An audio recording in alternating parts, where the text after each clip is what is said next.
Hello, and welcome to Dragon of Icespire Peak. Quest and Chaos presents that. Flip that around, make it interesting. Welcome back. Hey, if you don't know who I am, you should by now if you've watched 3 episodes of this. If you don't, I'm not gonna say it, and it's not important. I just make all the other voices. But I'm joined by some wonderful people that are on your screen too. I gesticulate outwards, but they're already there in front of you. So before we hop into tonight's adventure, we got some announcements. Hold up. I know what you're gonna do. You're thinking about subscribing. I will say you should wait on that. You should wait till tomorrow, because if you subscribe tomorrow, you get a discount. I believe it's like the first day of the month or something. You get a discount for subscribing on Twitch. We still get the same amount, but you get to save some money. So if you're thinking about subscribing, wait till tomorrow on Chaos Agents. Boom da bam. Let's see. Mentioned this. I haven't mentioned this ever, but we apparently have a Patreon. Yeah, we got Patreon. You donate some of the money. You keep their lights open. I'm at home. My lights are on. I don't have to worry about that, thankfully. But yeah, Patreon. If there are any suggestions for cool Patreon shit you'd be interested in, we were talking about releasing early pre-broadcast conversations, which sometimes are kind of funny to us, at least. If you're interested in different things, let us know. We'll try and create stuff for you. So Patreons, hey, there's that. And then, yeah, that's 1 and 2. We have our main 3. We have the Gordon Biersch. I'm not going to say anything funny today. It's just Gordon Biersch. It's good beer. I did see their restaurant in the Salt Lake City airport, which was pretty freaking cool. But yeah, Gordon Biersch, good beer. They sponsor us. It's tasty. Go buy some. Let's see what else we got. We got Birds of Paradise. Look over to Tiana's screen. Fine. Which one should I pull up? Let me grab the magpie, because apparently the magpie die holder has been named Jensen, for our own Jensen, who keeps losing his voices, and the progenitor of Jensen's disease. Yes, as you can tell, those dice are based off of birds, with the flagship one called being Birds of Paradise, which are based off of the Birds of Paradise. And the magpie is based off of the magpie dice. So yeah, very pretty dice. Check them out, Birds of Paradise. Lastly, we've got the Nord Games. Nord Games got all that supplemental D&D stuff. They got books, they got decks, and speaking of decks, we finally figured out a way to put luck decks in our game virtually.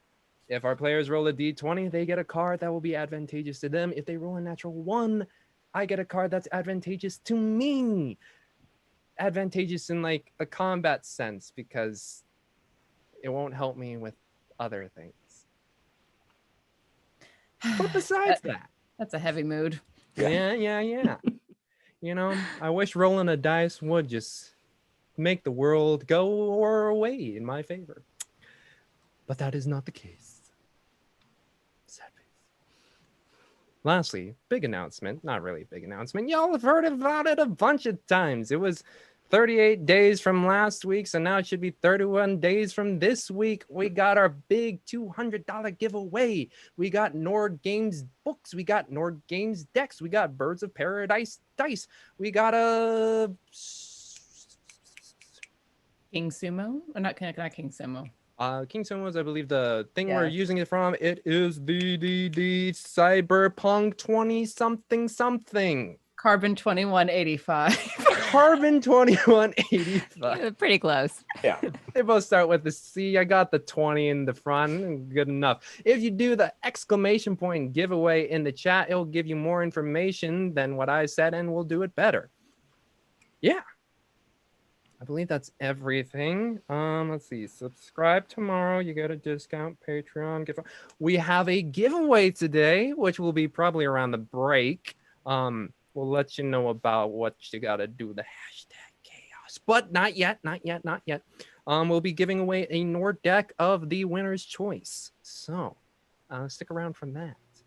Anyway, unless anyone else has some info to drop, I believe we'll be hopping into tonight's game of Dragon of Icespire Peak.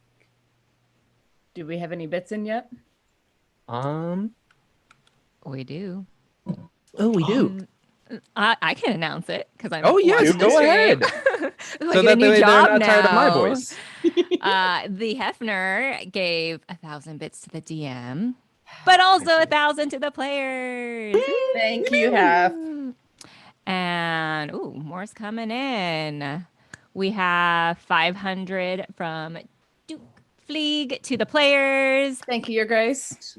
And Tamago Tora, another 500 to the players.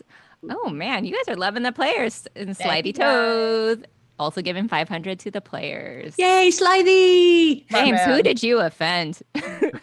I mean, usually my face is offensive enough, so. No, sir.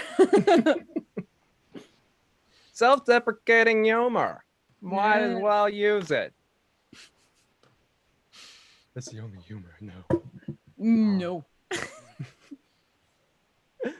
All right, is that all the bits?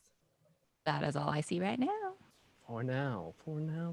Stare deeply into the camera, telling you to give the players more bits. They'll need it. Anyway, last time on Dragon of Icespire Peak, accepting a request from Holly Thornton, the guild master of the Phandalin Miners Exchange, our adventurers had to travel southwest to an underground abandoned dwarven settlement to warn Holly's miners of the recent dragon attack in Phandalin. There they met two dwarves, Dazzling Greyshard and Norbus Ironroom. Originally tasked with excavating what remained in the settlement and nearby temple, their search was cut short when slime-like creatures descended upon them in the temple. With an offering of some sending stones and whatever they found in the ruins, the group was asked to clear out the monsters. They agreed, and after an evening's rest, they prepared for their excursion. Inqua zealously made a frittata. Winley read some morning affirmations, and Darjan assisted Norbus in composing a song for his wife. After their leisurely morning, they headed into the temple. The creatures were in the main hall, jellies, amorphous and of a mustard hue. After figuring out that slashing at them only dividing them into smaller pieces, our adventurers dispatched them quite easily, with Inqua's draconic breath reducing many of them to ashen husks. With the battle ended, they began to search the temple, finding bits of clues of who lived here. Finding a dagger inscribed with dwarven runes that translated to "greed is good," Isolt ascertained the identity of the deity who is worshipped in this temple, Abathor, dwarven god of greed. The group followed this maxim when they discovered a back room. Within it, holding a bright green gem, a twisted dwarf statue with horns loomed over the group. With a quick snatch, Tim tried to make off with the jewel, only for it to turn to dust in his hand and the statue behind him exploding, sending shrapnels into Tim's back. Traveling back to the temple entrance, the interior seemingly cleared of jellies, our weary adventurers rested up. Inkwell preparing a stew, Tim getting shards pulled out of his back, and Darjan receiving a gift from Norbus, a rock sculpted into the shape of a wolf head, for helping him with his song. And as they watch the setting sun from the entranceway of this unnamed dwarven settlement, that's where we pick up today. And I see Tomago Tora slid an additional 500 to the players. Is that Matt? I think that's what I think we already had that one. Okay. Okay. Well, I thought it was to the barkeep. So Well, it says to the barkeep, Yeah, whatever gotcha. you cheer. I'm not going to be on Twitch anymore. I don't know how to do it. I appreciate you, Matt. Full disclosure. So, as that setting sun is happening, is there anything you wanted to do, or we can fast forward into the morning? I think we can. Short of setting watches, I think there's nothing I want to do. Okay. Who's taking the first watch then? Darjan? I will. And then I can have my beauty sleep for the rest of the night. Oh, smart. Okay. Then in that case, roll me a perception check, please. Sure. Let me get my perception up here.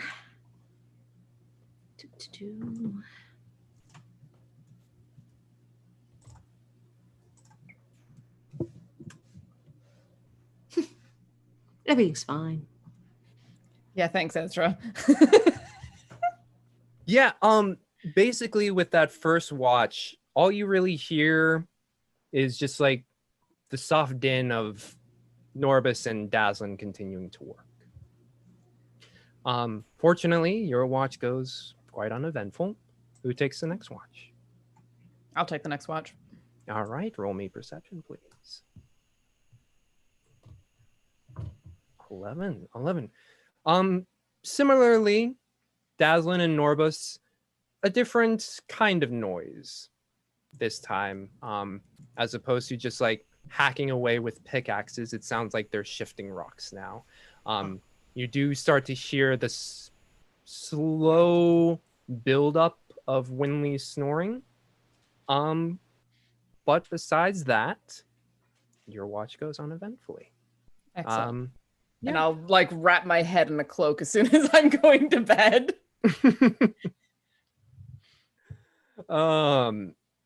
So who's taking? There's two more watches. Who's taking the last two? Or I can go one next. Next, all right. Roll me perception. Sure.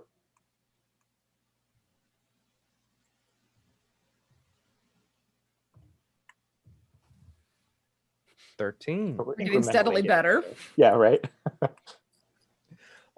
By that time, what you get woken up by Isolde, and you start to take your watch. And about halfway through of your 2-hour watch, you hear steps coming your direction from behind you in the temple, as Dazzlin and Norbus look like they are pretty much done. And they notice that you guys are sound asleep, and they're trying to keep it real quiet. And they take a seat next to you, and you're like, Dazzlin looks over at you, older one, red hair, tied back, big bushy beard, just like, so you guys are heading out in the morning, right? I believe so, yes. Excellent. Did you need actually Norbus, you got any more paper left? And sorry, Norbus, sorry, Dazzlin speaking to you, Norbus. Norbus, you got any paper left? And he's like, yeah. Grabs some over, writes down, folds it in half and passes it over to you. Is it in? Yeah, and it's written in common, and it just says that this group of people did warn us of the dragon attack. Oh, well, thank you for this. I'm sure your approval comes very highly recommended where we're headed, so thank you. No, I just wanted to make sure you weren't all you wants are proof that the work is done. So when you have that in your hand, it will be confirmation. Well, thank you very much. Yeah. Did you find what you were looking for in the temple? Oh, we're gonna continue to clear it out and move on from there. That's the job. Clear it up, see if there's anything interesting, and if there isn't, we head back and start the whole process all over again. Somewhere new. Oh, well, thank you very much for your hospitality and for letting us stay another evening. Oh yeah, no problem. You guys helped us out quite a bit. Yeah, we're going to take some rest, continue working on in the morning. We might still be asleep by the time you take off, so keep it quiet. Oh, absolutely. I'll let everyone know. All right. He and Norbus take a seat a little bit, lay down a little bit further away, wrap themselves up in blankets. The rest of your watch goes by pretty uneventfully. Winley and Tim, who takes on that last one? Partway through Inqua's watch, Winley, again, her snoring so loud that she wakes up herself from her snoring. And she knows she has last watch because we're letting Tim recover. So she takes the opportunity to get ready before her watch starts. So she's nice and fresh. Her hair looks put together, and she puts on her new watch outfit. And so she's ready for her watch. Can you describe this watch outfit? Well, she's still kind of in her minor frontier gear, so it's like a kind of another like flannel dress with like the ruffles. Excellent, excellent. She's a little frustrated that there's not a great environment to get ready in, but she kind of makes do with what she has here. You were able to find like a little spot away from the main area to just like do your stuff before heading back. Exactly. Yeah. All right, Winley, last watch. Roll me a d20, please, for perception. Like, wait, what? For initiative. 11. Yeah. As you're sitting there, firelight very much reduced to smolders at that point. You, excuse me, you look out and you see the entranceway of this area, and you start to see soft blue and pink as the sun begins to rise slowly, marking the dawn. She says, "I must look amazing in this light." And you, like to herself. when you say that, you do feel almost like a soft hand touch on your shoulder. And as you look, there's nothing there. Oh, that was strange. Guess I'm not awake yet. Gotta get that. But the rest coffee. of your watch is pretty uneventful. All right. Morning comes. Do you wake up the crew? I do. All right. Everybody, you are gently roused by Winley waking you up. And there you are to start your morning.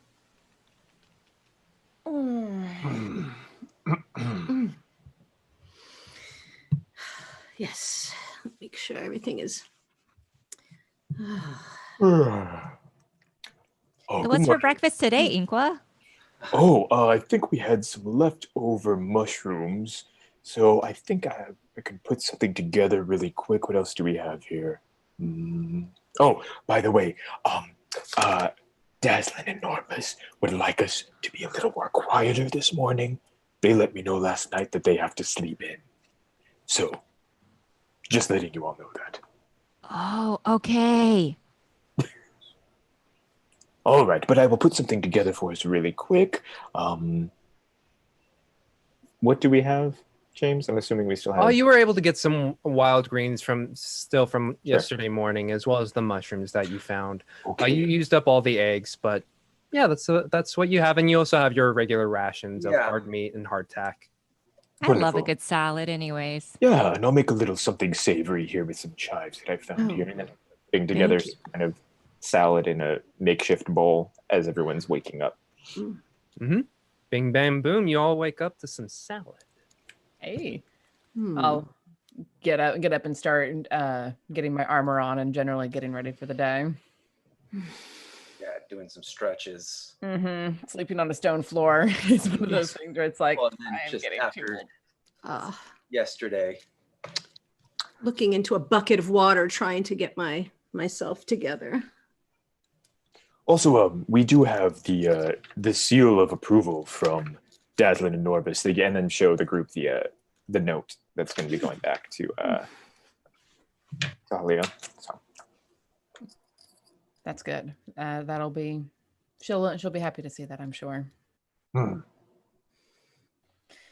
We should probably discuss our path forward. We're going to Nomengard, but I don't know this area very well. Inqua, do you know if there is a path between here and there, or do we need to loop back toward Phandalin? I'm not quite sure. And we're pulling a wagon too, so Right. we need flat ground.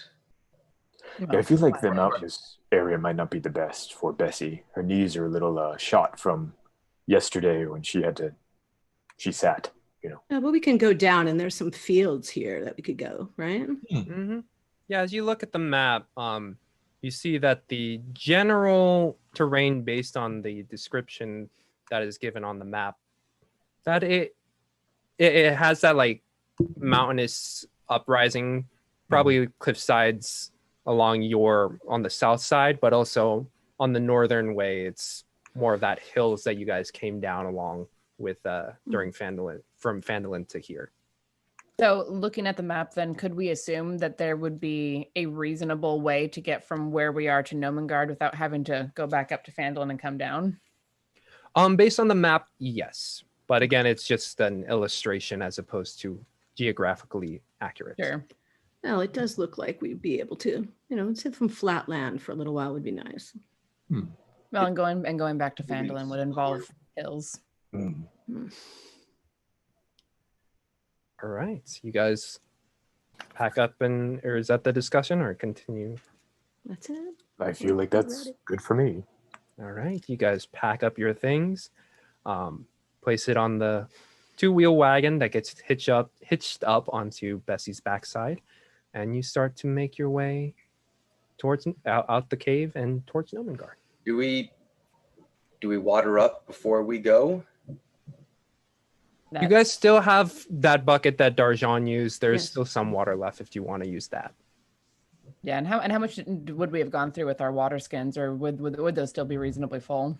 With the water skins and what Tim and Inkwell were able to bring down, you guys divided evenly, maybe like 3/4 full of water for everybody. Yeah. Okay, we should be fine then.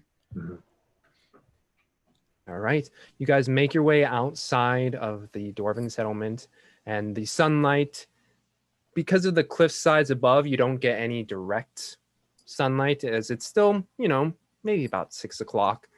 And you just get like a light blue sky, darker blue sky as it starts to move towards the morning. And the cliff sides is that black sheen marble rock, as well as the ground is you start to hear that crunch of dirt as you make your way through this once dried stream. And then you make your way out, and there in front of you is the fields and hills that you saw when you made your way here. And turn toward the west, follow along the side of the mountain, I guess. Mm-hmm. Yeah, and to kill time, Winley says, I have another daily affirmation for us today. Please. Let's see. I forgive those who have harmed me in my past and peacefully detach from them. I was thinking about that because I was really mad at that slime for burning all of us.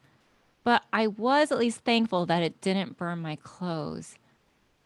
And she kind of rambles, just stream of consciousness, wondering, if she's going to let, this situation with the slime hinder any of her actions. And she has a very positive outlook and gives this spurring, encouraging 10-minute speech to y'all.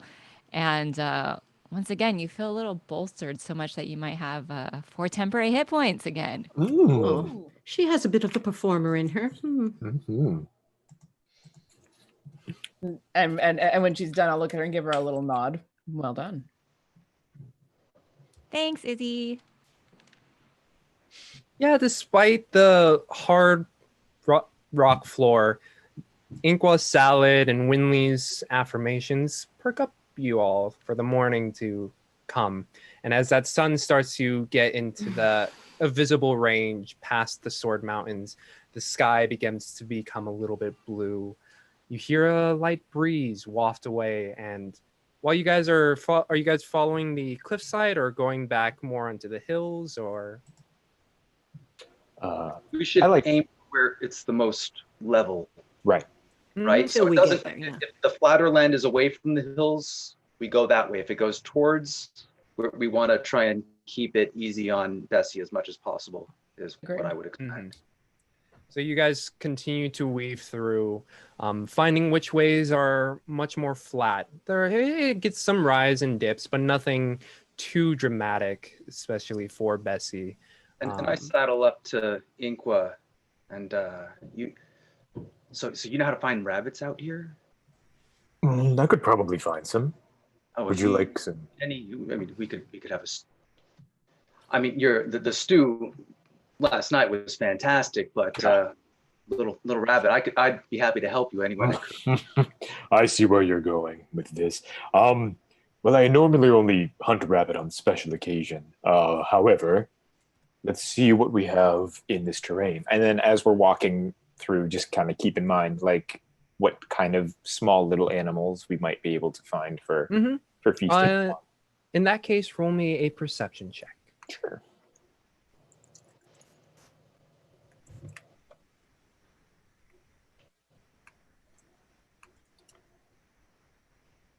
A 12.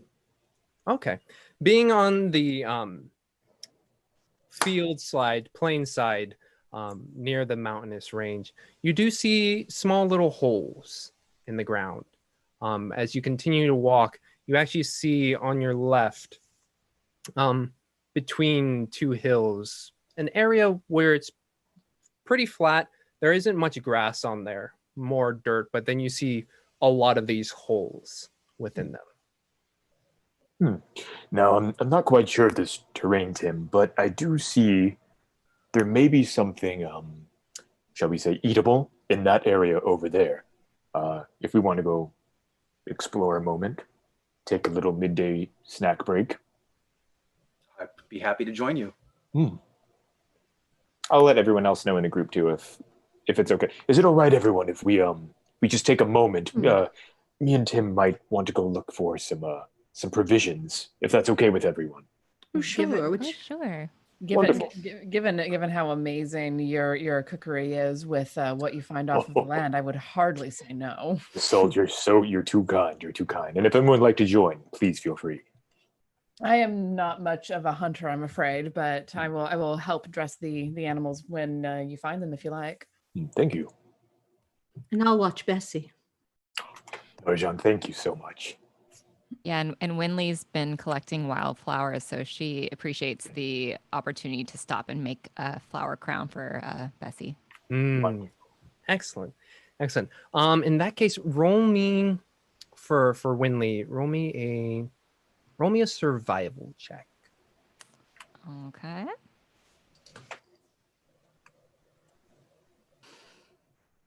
Oh God! Wait, do we get a card? Yes, you do. Get a card. Let's be see. The best flower wreath ever. The things I get nat 20s for are kind of ridiculous. As we frequently say on Chaos Agents, it's always when it's something stupid. Yeah. I noticed that my diet ale tasted weird, and I'm gonna make a masterpiece of a flower crown. I love it. Could you read that out for us, that card, so that way if your folks would like, or your teammates would like to use it during battle? Yes. This card may be handed to the DM at any time for the following benefit. Advantage on a saving throw. Nice. May or may not. That is good. We'll see. Knowing you, probably may. Right. Yeah.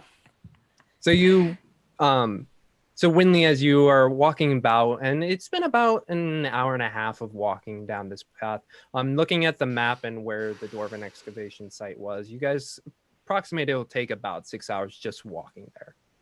So about an hour and a half in, you've been just like looking around, and you see a flower and you pick it up, and you see another one and you pick it up. And here along the plains, you see a lot of yellows and some white flowers that give off just a very light floral scent. And they've got like that mini petal kind of action as opposed to more like a rose. It's got like a harder center with lots of tiny petals of yellows and whites. And you do find a couple purple. Oh. Yeah. And as you walking, you're able to weave that as you go. Yeah. Let's see. Let me quickly change my settings so that way my face doesn't look orange. Sorry, my computer. I put on my nightlight. There we go.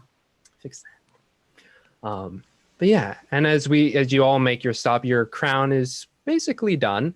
And as Tim and Inkwall start to make their way to the area with the holes that Inkwall saw, what do you do with your crown?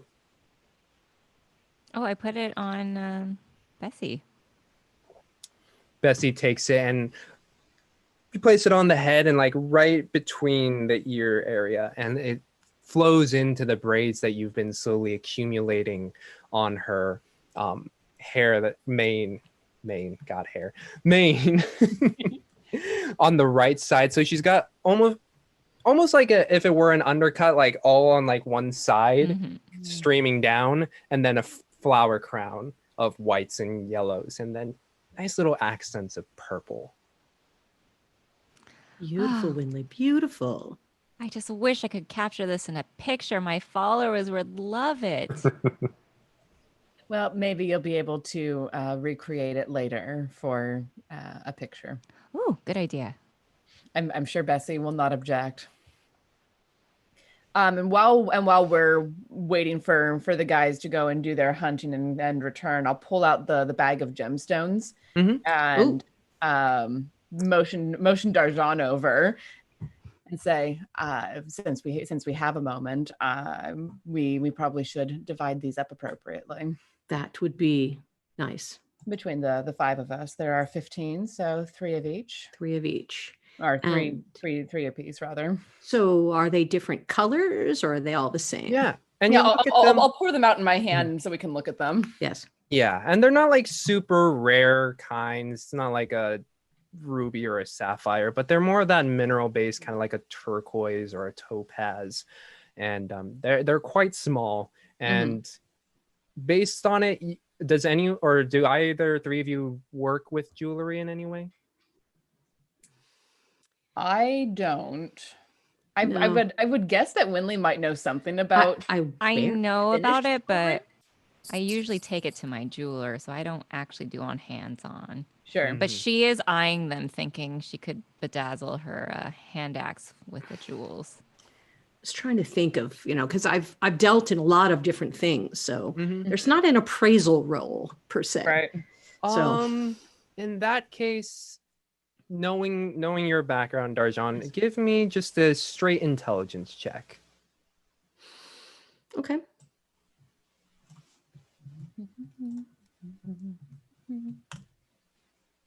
Ooh. 18. Excellent. Yeah, because these are lesser gems and their size, you would guess that depending on who you sold them to, you would get about 7 to 15 gold per All right. gem. So, and they're all about the same. There's not one that, stands out or anything like that. None of them in particular. Now, it looks like Right. someone just kind of had their collection. Okay. Well, I personally think we should try to do it everybody gets one of each color, unless there's a color somebody wants, and then we could trade them. But Sure. And I mean, if there's a way to divvy it up, so there's like 3 colors, and we can have one of each color per person. Yeah, there's about 4 different types in there, so some Yeah. people will have others, and some Yeah. will have. all right, and we can ones. trade later if we want to. Yeah. So I'll hold my hand out to Darjan and say, first pick to you. Oh, why, thank you. I take one of each and an extra turquoise one. Okay, so you have 3 gems. Divvy up the 3 gems to you 2, and then there's 6 left over for Tim and Inkwall. Yeah, and let them talk amongst themselves for which ones they want to do. So I'll put the other 6 back into the little pouch and slip it back in my belt pouch and say, remind me when they come back to show them to them and remind them to get theirs. Definitely.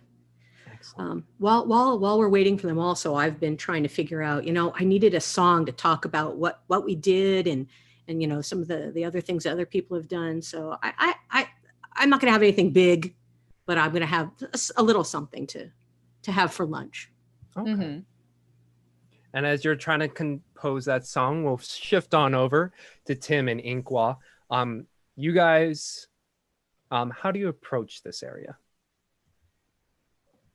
Cautiously. Following Inqua's lead. So both of you roll me stealth checks. Tim at disadvantage due to your armor.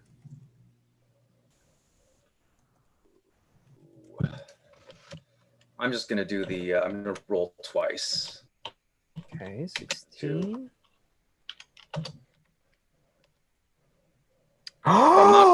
That's one. Oh my!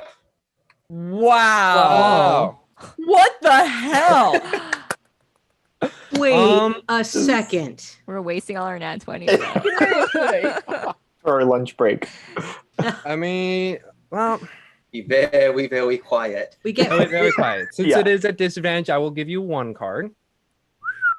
I am. That's amazing. wow. Yeah, I was looking at him like, well, I'm not getting that. Click. 2 nat 20s in a row. Pew, pew, pew, pew. We do need one of those air Yeah, horns. pew, pew, Yes. pew, pew. Oh my gosh. Ooh. Tim, could you read out the card real quick? Yeah, following up on saving throws, +1 d8 after making a saving throw. So in case the advantage doesn't kick in, we can toss that. We're going to make that saving throw. So it doesn't kill us. So you guys approach That's amazing. quite quietly, and Inqua, you do hear like the general kind of like a as you make your way over.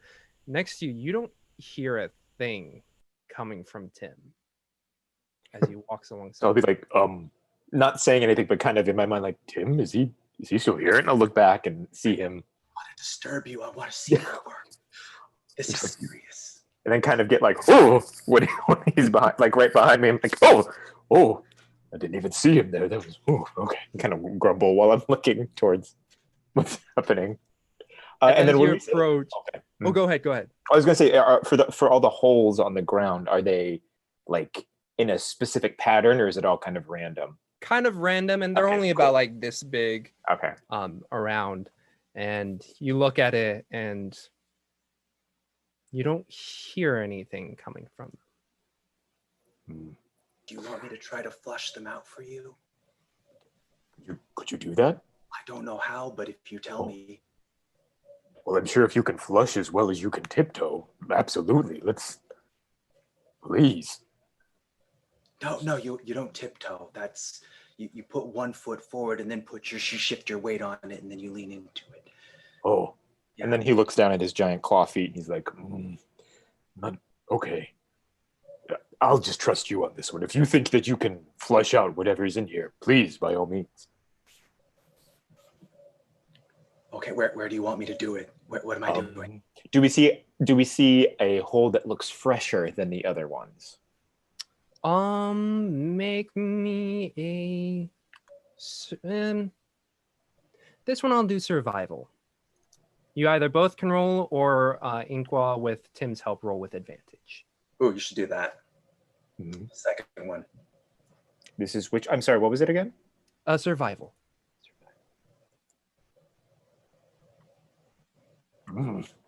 This is advantage? Yes. 17. Based on what you can see, it seems like most of the tunnels have some use. You do see that on the outer ring, maybe because the whatever creatures are going through here, they continue to go in and out, as opposed to more of the central ring of the holes inside. Relay the information to Tim. Well, again, I'm not really known to be a hunter, but I'm thinking if we start either from the middle or one side and kind of make noise, maybe we can get whatever's under here to come up on the other side.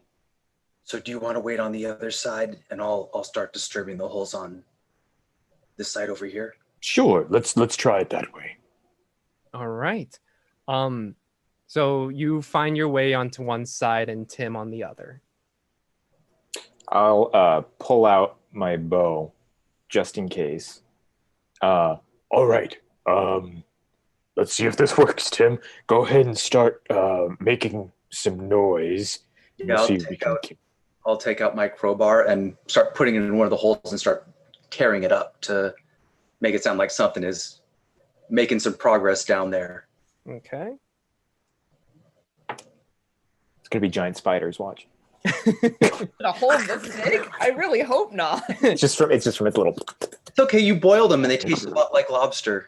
Is that a chick? So your crowbar goes in and you start to dig through. And not in where you are, Inqua, but more in the center, you see a little thing pop its head out. Do I see what it is from where I'm at? It's like a meerkat kind of deal. It's like pops its head out.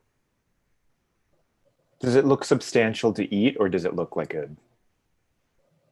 From what you can see, it may be less or more filling than a rabbit. Is it cute? It is. Oh, okay. Then Equa's gonna have a. He does have a thing about this. So he'll see it pop out and he'll be like, "Oh,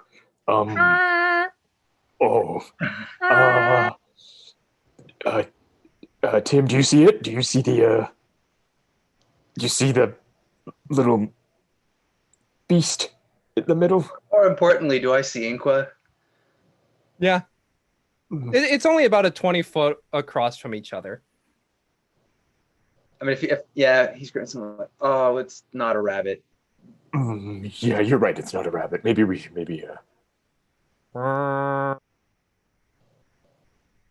now it's just mocking you, though. You're right. How much are you? I just feel, Tim. Are you really looking for some meat for lunch? The second one pops up. We can. We don't have to take the first thing that comes along. Oh, are you sure?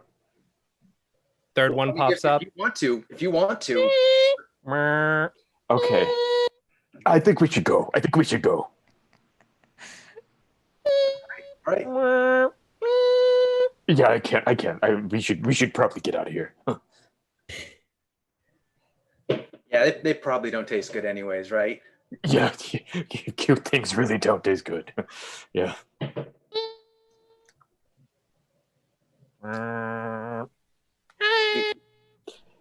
Okay, part of me really wants to use my new spell and form a psychic link with this thing, but I think that'll be a waste.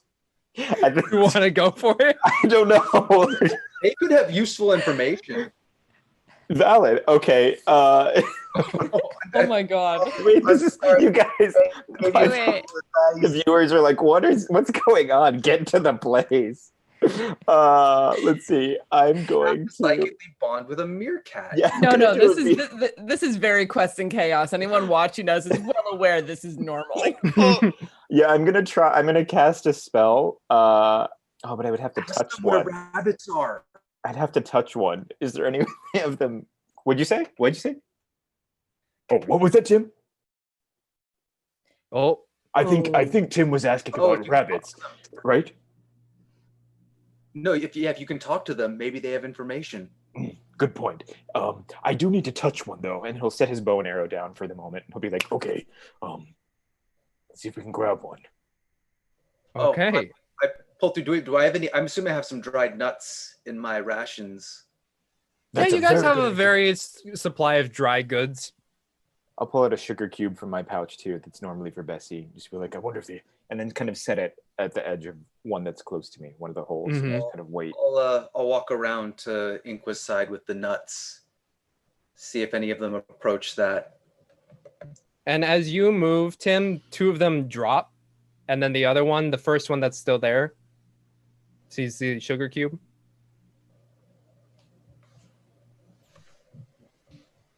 Grabs it and tries to go down. And then I want to grab it, or at least try and touch it. Roll me a either sleight of hand or dex. Which one's better? It's probably, I mean, there might be the same. Yeah. Either way, we're definitely using inspiration on this. Absolutely.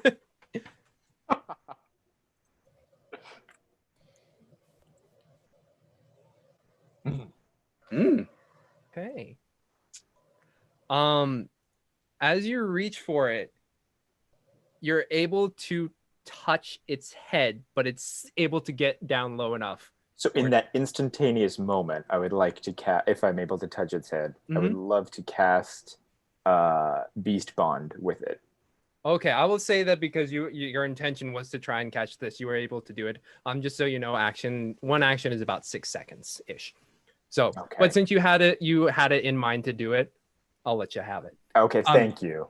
You're able to touch its head, and then as this kind of greenish energy culminates around your head, and you're able to touch it, you just feel like a sharp twinge in your brain. Nothing painful, but it's just like a sharp twinge, and then you just hear in your mind, "Hello." Send back a hello. How are you?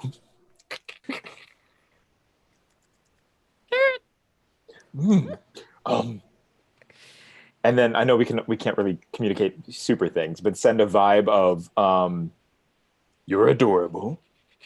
Thank you. Can you ask your friends to show up?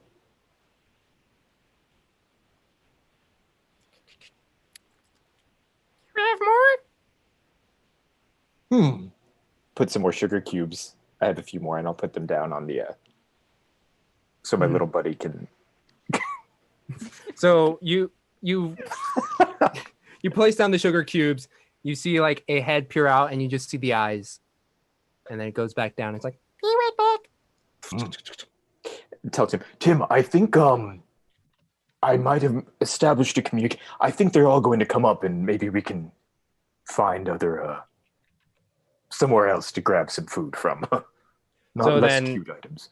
As you're saying that, the original one pops up, and its sugar cube is about halfway eaten, and then 2 more, and then 3 more behind them. So about 6 of them just like pop up in like a triangle formation, and it's just like looking at you. Well, this is adorable. And then kind of try and establish with them, would you know where other, or just put it, rabbit? Mm-hmm. Do you know where rabbits would be? The fuckers. Okay. And then you see like you see the one do like a meep, and then it's like from behind you hear a meep, meep, meep, meep, and then they all just kind of turn and face towards the mountain area. Tim, I like kind of gesture to the the little. Are they meerkats? I'm assuming. Is that what we're assuming? They're meerkat equivalents. Gesture to the meerkat equivalents and be like, Tim, I think that's the direction for lunch. Should we let them know we're going deeper in? Sure. I also, you know what? I think Winley would get a kick out of these. And then I want to ask them, if I can, be like, would you swing by our camp just to do like a little dance for Winley? Because I think she'd get a kick out of it. Make me a persuasion check. Okay. I've got some nuts if that could give him advantage. We can bribe them. Are you pulling out the nuts? Oh yeah. Okay, roll it with advantage then. Okay. Yes. Oof, not very persuasive, guys.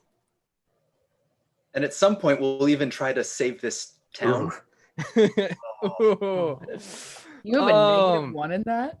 My goodness. I do. Does he get one of them to dance at least? But when you make that request, the other ones they don't know what you're saying to the original one. Right. So they moved to grab the sugar cubes and they go down. But the one who's you're still talking with is about like 1/5 left. It's like.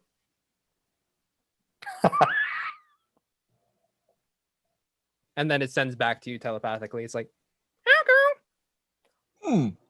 thanks, buddy. And then we'll actually, I think, Tim, I think we should probably go back, tell the girls we're going to go get food, but then also surprise with a little meerkat equivalent buddy dance for Winley. It's been hard earned. Oh, yes, it has. And it's finished the sugar cube and it's just standing there. Here you go, buddy. Give it one more. and say, "Come with Oh, us." no, I'm giving it a. Can I jump in? Oh yeah, sure. You're gonna. This thing is gonna. Get diabetes. It's gonna go. Diabetic meerkat. It's like, Sugar. exactly right. So it grabs a sugar cube, and you're trying to give it a nut, Yeah. and it tries to grab the nut, but it's like also trying to, because it's like trying to find a way to hold both, and just. Can they do the cheek thing? Not meerkats. No. Oh, that's a shame. Here, I'll pull the sugar cube back from it and say, "Nut first, sugar later." Hey, buddy, come on, buddy. Here, and then just give back the sugar cube. Nut later, and then I'll take the nut from him. Just be like, Tim will give him the nut after. All right. So it's gonna follow you with the sugar cube in hand. Head back to camp. This is so precious. I'm going to die. Part of me is thinking that you should ask it to explain that we're going to hunt rabbits in interpretive dance. But that's asking a bit much, I think. The way I'm rolling to my persuasion, I don't know. Right. So as you guys are finishing up, divvying up the gems, you see Inkwa and Tim with a small little thing following them. I thought they were going to catch lunch. And Winley turns and says, "Oh my goodness, it's so cute! Wait, are we eating this?"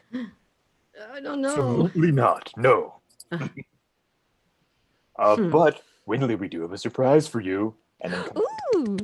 nudge the little buddy. Be like, "Go ahead, that's her."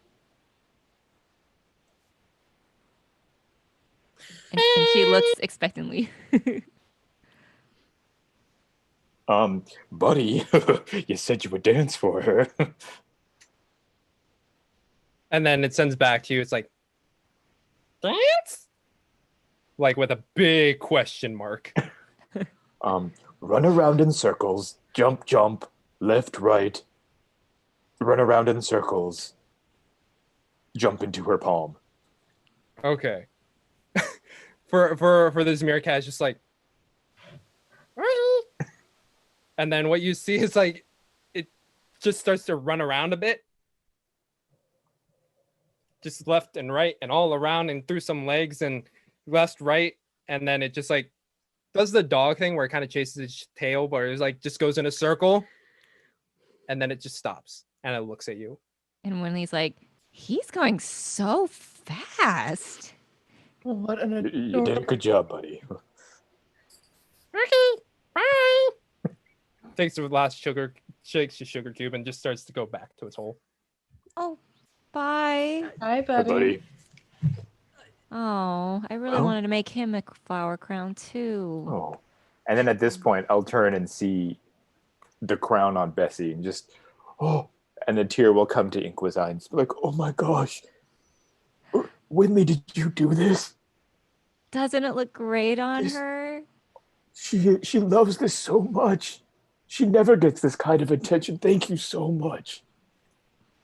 And Winley just proudly kind of caresses like Bessie's braids and kind of primps them up a little bit. Oh.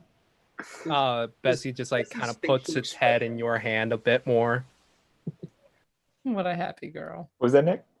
I'm just imagining that Bessie's just like dead-eyed, like not responding whatsoever. And She's like, so "Oh!" happy. Oh. Oh, okay. But so after looking at Bessie and really loving this, hey everyone, so there seems to be, and when they looked off to the mountains, is it kind of in the direction we're going, or is it They pointed straight into the mountain, so they pointed basically straight south as opposed to the eastern direction you all are heading. Okay. Well, everyone, so they did let us know that there might be some kind of other food, in a meat protein source in the mountains. How far off is it? I mean, you guys have been walking along it. Compared to where you were back at the with Norbus and Dazzlin, it's a little bit more less cliffsidey and more sloped, but it's pretty steep. So should we just go over there and wait for more food, or If I think that's a good idea. If you all want something proteiny. Well, we probably have a few hours before we need to be at a few hours to travel to get to Nomengard. Yeah. And I'll like look at the sun to get a sense for what time it is, because we left at like 6 a.m, right? Yeah, you guys left at 6 a.m, and my description is a bit amorphous. Right now, like, you get to see now that you've made your way more towards that way, it's like hitting that peak. Thanks, Hefner. I'll say it in a moment. Great, Hef. The sun is like at the tip of the mountain at this point. Okay. And to that, I say 500 bits to the players, because apparently James didn't act out the dance. Cheers. Sir. The very literal dance monkey dance. Yeah. dance, meerkat dance. Okay, I gotta make that one now. Yeah, there. Meerkat dance. It's not noon yet. It's getting there. Okay, so maybe around 11 o'clock, late morning type of thing. A little earlier. Okay. Yeah. I mean, I think we have the time that we can spare, assuming that, we are all right with potentially spending the night in Nomengard. Perfect. That said, we might be able to go to Nomengard, do our business, and be back in Phandalin, or at least close to, today. But we can't leave Nomengard that quickly. Half of my followers are gnomes. And that's not we're going to have to research what we're spending the money on wisely for their defense. That's fair. Well, then that being the case, I think we have all the time that we need today. They might need somebody to cheer them up with a song. No, they're gnomes. I just automatically look at Winley. I mean, you know them. You know them. I hate you. I'm not gonna take it. I never really met a gnome. I was just trying to a moment of levity. I love it. That was great. I mean, gnomes appreciate art and beauty in whatever form. So I think they would love a performance from you, Darjal. And we'll see. And while we're chatting, I pull out the little gem pouch and pour the gems into my hand again and say, 3 each. Ooh. All right. Oh. Help yourselves. Okay, I'll start picking. Do you have a preference? I'll take whatever's left. Okay, I'll start from the picking stones from the left, and you have the ones on the right. Perfect. Thank you. Thank you very much. Oh, we all found them, and this just seemed an opportune time to actually divvy them up appropriately. Yeah, and Tim, you got shrapnel. Well, not now. It's all I'm clear, unless someone feels like I'm clear. Yes. Made sure the there's memories, Tim. The memories. Oh, we'll have some drinks. We'll have some fun. It'll be great.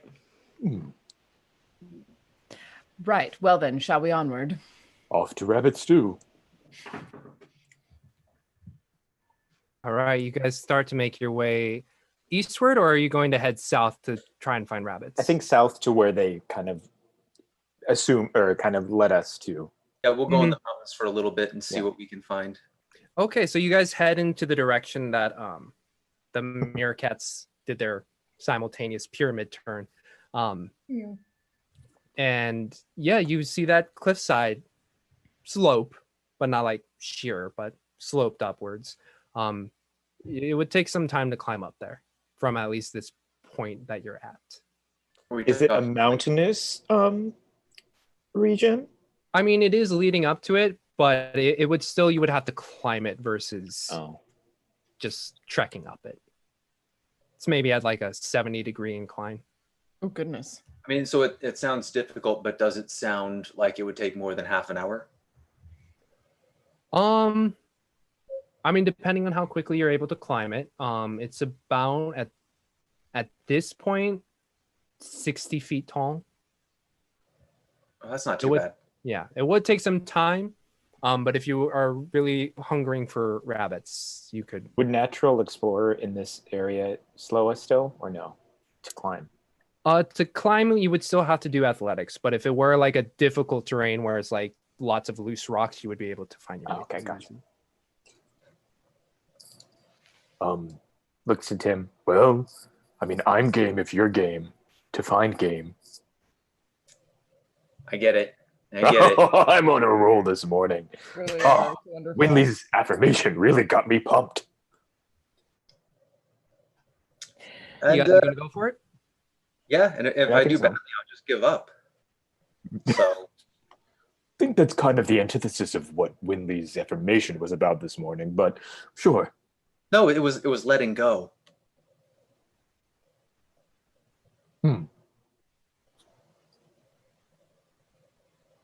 Shall we? Okay. All right. If you guys are, is anyone else joining them on this? No, I'm going to start making a fire, finding the place to make a fire. We need a fire before I get rocks and those kind of things. I'll start doing that part. Yeah, you're able to find quite easily some dry brush for tinder, and some rocks. It's a very easy region to find that. Is Sultan Winley, are you guys going to do anything? Winley has a chat with Izzy and says, Izzy, the weirdest thing happened during my morning watch. I was there appreciating the sunrise, thinking about how well that light must look on me, and I felt a tap or a hand on my shoulder, and I thought it might be you, but when I turned around, there was no one there. Sometimes the goddess reaches out in ways that you don't necessarily expect. Little warmth, little touches to remind you that you're on the right path. Oh, that was LaRue. And she kind of like holds her little unicorn amulet and just smiles to herself. Excellent. Tim and Inqua, make me some athletics checks to try and climb up this. Ooh. Nice. Nice. Are you serious? What? Yay. Oh, I hope we get the luck card for hunting rabbits. Oh my god, are we keeping the fortuitous circumstance card if we get it? Oh, if there's a fortuitous circumstance, you're giving that back to me. All right, no fortuitous circumstance. I think it's Rude. Inqua, what card did you get? Let's see. This card may be handed to the GM at any time for the following benefit: 1d4 after making a saving throw. Okay. We're collecting the saving throw Saving set. throw. We are. Yeah. Did you shuffle that? What was that? I said, did you shuffle that? Because it's mine. Or roll 20. Just shuffling those cards, giving you just the saving throws. You guys very easily spider monkey it up. Not even with a 70-degree incline, which is it's not too hard, but it would, like, for a normal person. You just have to look for the rocks that are coming out that look like they're deeper in, as opposed to one of the others that you slide. As long as you grab those and you find a way up, you're golden. You guys are able to just like see as you're climbing, just like the handholds, and you eventually make your way up. And very similar to the situation that you saw above the Dwarven excavation area, it flattens out a bit. You see grass of a yellow hue as well, giving you a crunch underneath your feet, as well as more shorter trees as well, not pine trees, conifers, but like the branch type with yellowing and oranging at this point leaves.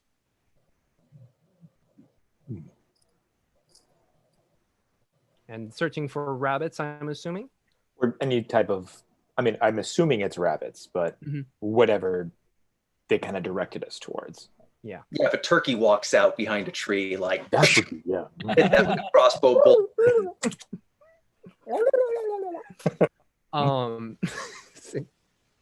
I can make certain sounds, not turkey sounds. Not bad.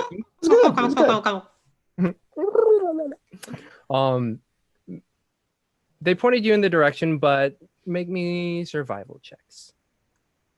Or advantage for one.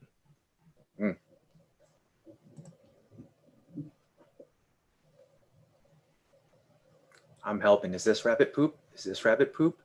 Is this rabbit?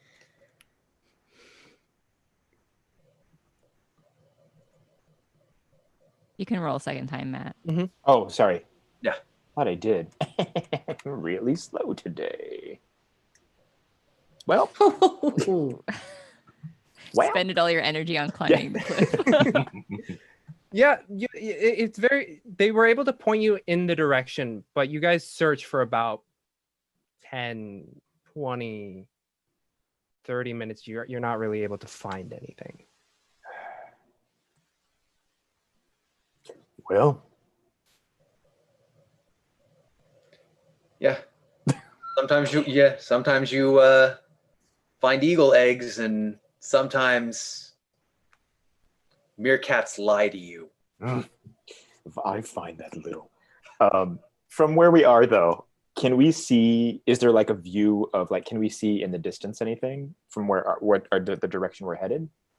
Direction you're headed. Looking towards that eastern section, as you come back at the forest line and you look towards your eastern side, you do see the snow or sword mountains. You see the peaks that are capped with snow. You see some lower jettisons out of the earth, but nothing of descriptive. And if you look, like, scan your view around, the mountains slope down and then extend a bit out before meeting up with the hills. And you look over and you think maybe in that northeastern direction you might see Phandalin if you were at a higher location. But nothing of descriptive nature at the moment. Well, all right. What do you think, Tim? I think we should head back. This seems to not have. Or use inspiration. I was gonna say, how would you guys feel about adding a D6 to one of those? Yeah, let's because we need something to eat. Okay. You guys have rations, but True. understandable. The D6? Yes, just a D6 to add to that 9.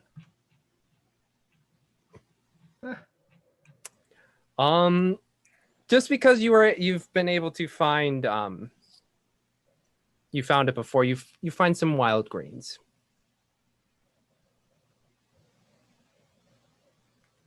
All right. I'll help gather.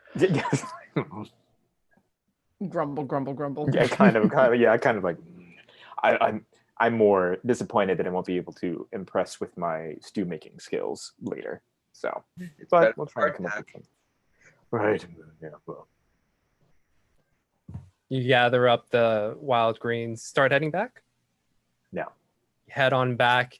You're able to find the similar location that you climbed up on. You look at it, they're a little bit like, like maybe 50 feet west of you, but you're able to find your way back easy. Climb down the mountain with your small little package of wild greens.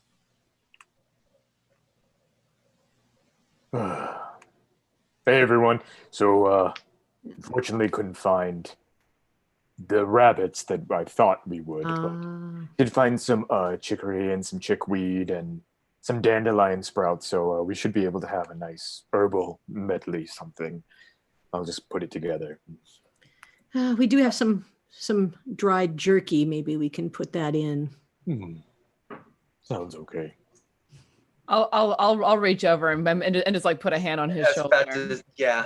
Just like put a hand on his shoulder and be like, you gave it your best, and sometimes the land just doesn't respond.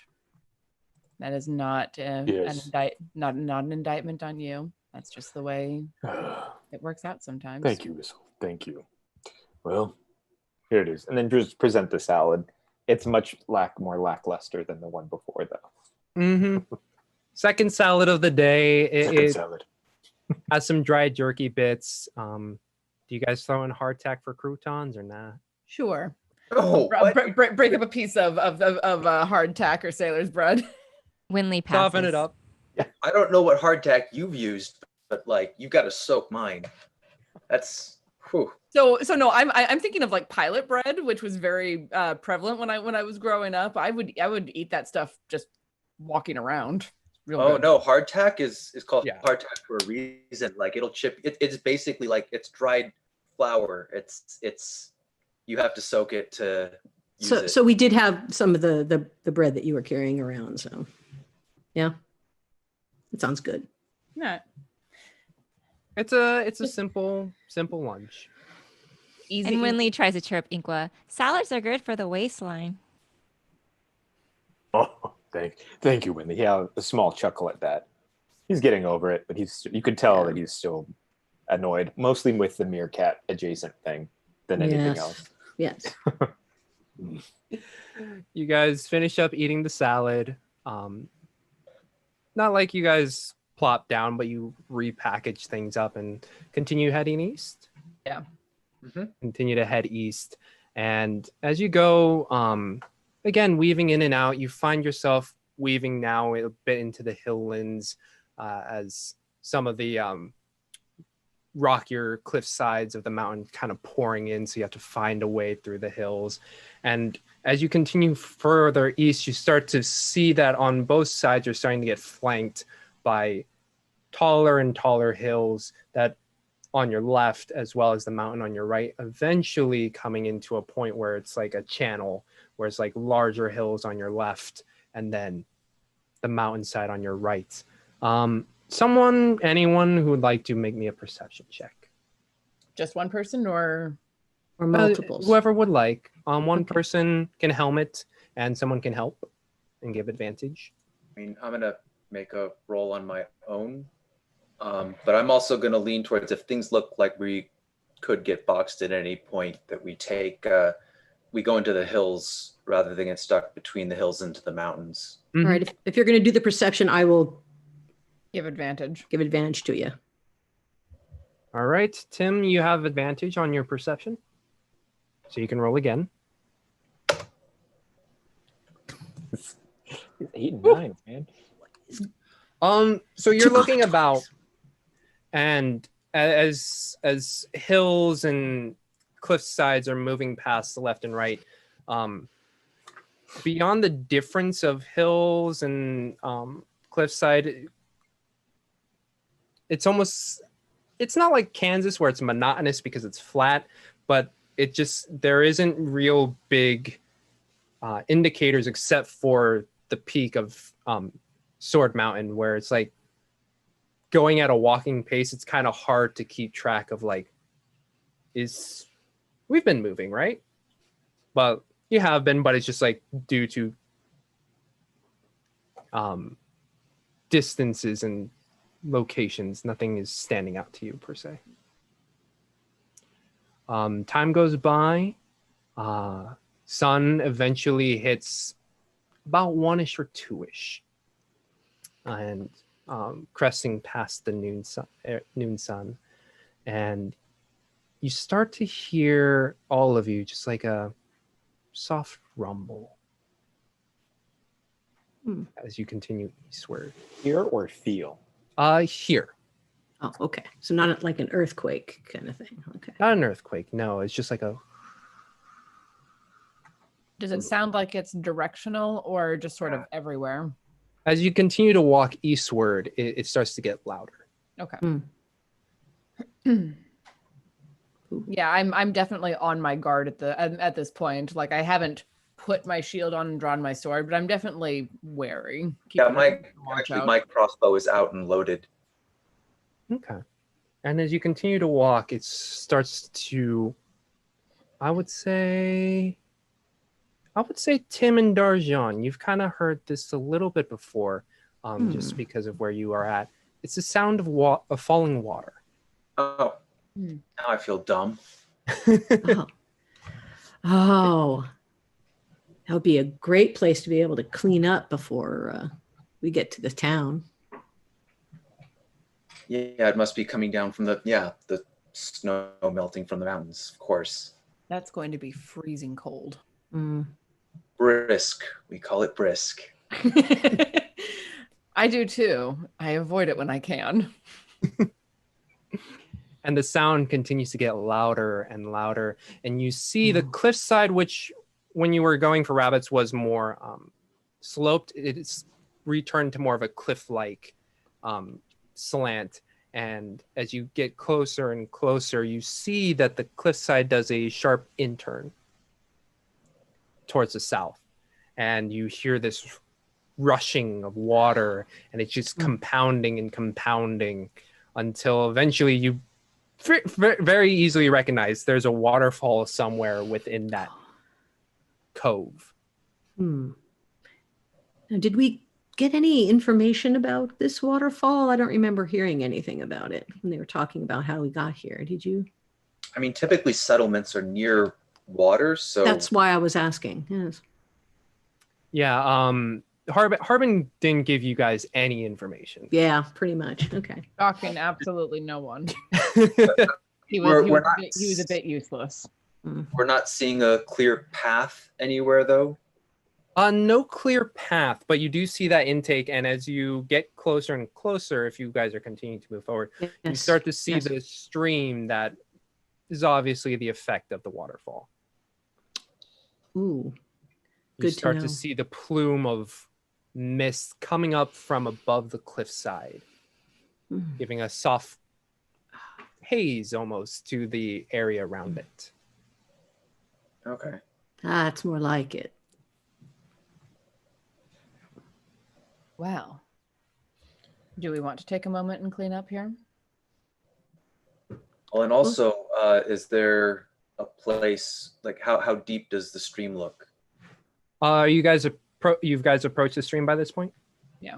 By this point, you see the stream and you get to see the inward turn, and you see that waterfall, and it flows down. And as you look from stream to waterfall, along in the stream, you see two small islands, and they're covered with large mushrooms, larger than any of you've seen, and in a cavalcade of colors. You see green and purples and reds, very unnatural almost mushrooms. Well, And where's your stew? I have to admit, I have never seen mushrooms like that. Yeah. And Go ahead. as you scan about, you see that the pool is a good, 30 feet across, maybe 50 wide before it reaches that base of the waterfall. And on the far side, you see a small figure leading, or with like something in their hand, trying to like bring something out of the water. Have they recognized us yet, or no? They are very much focused on their task at hand, and Fishing. with the waterfall, they probably didn't hear your approach. Yeah, don't disturb. And sorry, to answer your question, Tim, the stream is about 20 feet wide. Ooh. Wow. And Low, but wide. I was gonna say how deep? No, deep was actually my question. I was planning that we were going to walk along it to find a good place for Bessie to cross. Crossing wise, it will be a bit, or sorry, no, that's not 20 feet. 20 feet at the tip of the pool. The stream itself is about 10 across, and you're not close enough to see, unless you actually get near to the stream, how deep it is. Okay. can we tell what kind of creature it is in the? It's humanoid, and it's a small one. You Yeah. see very prominently bright pink hair. Oh, that's a halfling. I was gonna say a gnome. Ooh. Wow. And we should- Winley, assuming it's a gnome, says, "Oh no, my followers can't see me in this state." And she kind of like shuffles to the back to hide herself. Let's let it finish fishing before we disturb it. By the way, are you guys continuing to watch it? Yeah. You see the humanoid creature just be like trying to like get something from the water, and like from a low angle, it's like something else is in their left hand and is like breaking it apart in their hand and slowly walking towards what you can see is a small little up ramp, basically, into the surrounding cliffside. And you look at the cliffsides and you notice that there are several outcroppings of ranging from 20 to 30, all the way up to 50 feet peering out. Ooh. And you see this creature slowly bringing it along, and it turns its head up and sees this small group of people on a horse and just kind of looks. You all wave, and it waves back and is trying to squint its eyes. You guys do anything? I mean, do we want to make loud noises? I don't know what it's doing. It's still looking at you, and then it starts to walk over. Oh, cool. Okay. Towards? Yeah, towards you. Ah, good. Winley's preoccupied rummaging through her pack to try to freshen herself up in case this might be one of her gnome followers that would recognize her. And I'll just like gently nudge her and say, if it's you speak Gnomish, yes? Oh yes, just 1 second though. And she like quickly tries to like, she has like a few kind of serums and she's trying to just like freshen herself up and make herself look a little bit less like she's been traveling through fields and dirt all day. Mm-hmm. And you beautify yourself up pretty quickly, just because like a lot of practice. Yes. And as the creature gets closer, you just hear a, "Hi! I thought I recognized all of you." And searching through James's voice over catalog to figure out which one it is. Is this the no? carnival? This is from the crossbow stand, right? Yep. As it approaches, you notice Carnival pink. Goggles up in the hair, overalls with a shirt that's kind of rolled up to the mid shoulder, and she looks at you. It's like, "Oh, well, if it isn't that crew from Phandalin." That's not her accent. What the fuck is that? That's okay. Oh, She's whatever you want to be now. No, it's like, oh, so happy to see you again. Oh, Mrs. Sharpshooter herself. Good to see you all. And you guys do notice, compared to the last time you saw her, there's a big difference. And that is her bright blue hair is now bright pink. That's why I love your hair. Yeah. And it looks like as much as I change my hair, someone changes their clothes. That is much more suitable for you, darling. Oh, thank you. What? Well, I mean, like, I'm happy that you all took my invitation. I didn't expect you all to just come to Nomengard so quickly.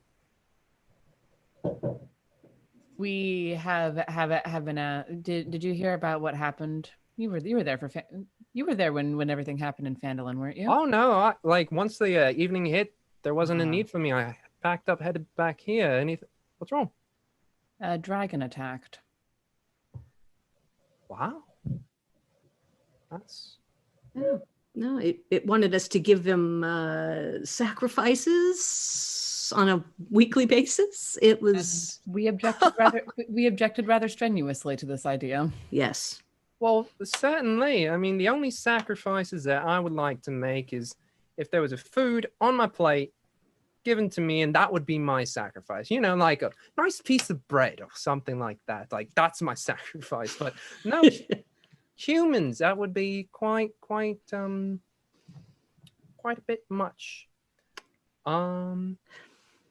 So the town master asked us to come and have a word with your people to see if there was any defenses that we might be able to purchase from you to help deal with a dragon until they're able to get mercenaries in from Neverwinter.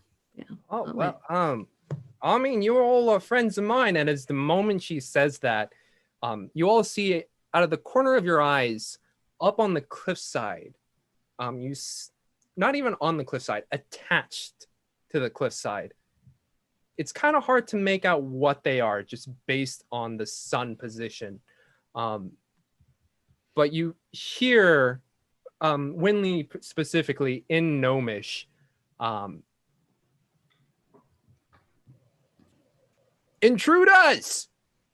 And you hear like gears clicking and turning, and then you see these shadows like jump from one entrance to the other and keep jumping, and you see coming down about 20 feet from your little area 2 gnomes in interesting suits where there's metal contraption almost like to a projectile like apparatus on their arm, as well as the more interesting part, 2 curved metal pieces attached to their calf areas. And they're looking at you, and one of them shouts out in Gnomish, Winley, you understand this. It's like, what are you doing here? And then the other one repeats in common, what are you all doing here? We're here to do trade. Trade? Nix, are these friends of yours? Yeah, they're friends of mine. Put that shit down, Ula. You know I never get to use this. Yeah, whatever. All right, we're gnomes. No one's really coming after us. Ula like kind of looks around. Well, with the dragon in the area, it's good to stay on your guard. And at that, the other gnome, not knowing or just like it's still very much in a shooting stance, and with Tim's exclamation, it shoots. Let's see. Oh wow. Yeah. What the what? Let me see. What the what? Where the fuck are you? That's an excellent question. Page not found. What is this? Uh-oh. Lies. Oh, you can't shoot any of us. Oh no. Oh no, the horror, sadness. I do remember this. Oh no, that's not going. You hear a click, and it go poof, and you see a net extend from this apparatus. Ooh. But it just crumples by Tim's feet. And the gnome's just looking at it. Whispers something over to the other one. Winley, you hear is like, that's not supposed to happen, is it? We're trying to look cool. And they still have, they're back on attack mode. And they're like, And Winley whispers to Izzy, are you sure we're supposed to get inventions from these lot? That's the running theory anyway. And Nyx is like, Ula, Paul, get the fuck out of here, okay? Just go. And they're like, You want your net back? and the female gnome who tried to shoot you, she begrudgingly walks over, grabs the net, gives a little nod, and then they start getting up into a run. And you see they bound up with these legs, and then they attach onto the walls, and then they start running along the walls. Oh, I want that. Ooh. And then now that you see where they came from, you see them taking up posts on the upper sides of the cavern area. Yeah. And Nyx just turns like, I'm really sorry about that. No, understanding that people want to impress visitors. Oh, certainly you would hope so. They would actually do some of the impressing part. They left an impression. Yeah, anyway, can I just tell you what they named themselves? Oh, please. Oh.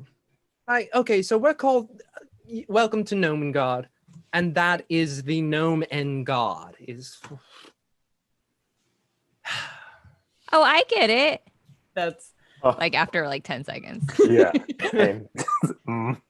Yeah, they came up the name with themselves. Not the brightest lot. They didn't make those either, but helpful at a pinch, you know. They know how to usually scare away some wolves.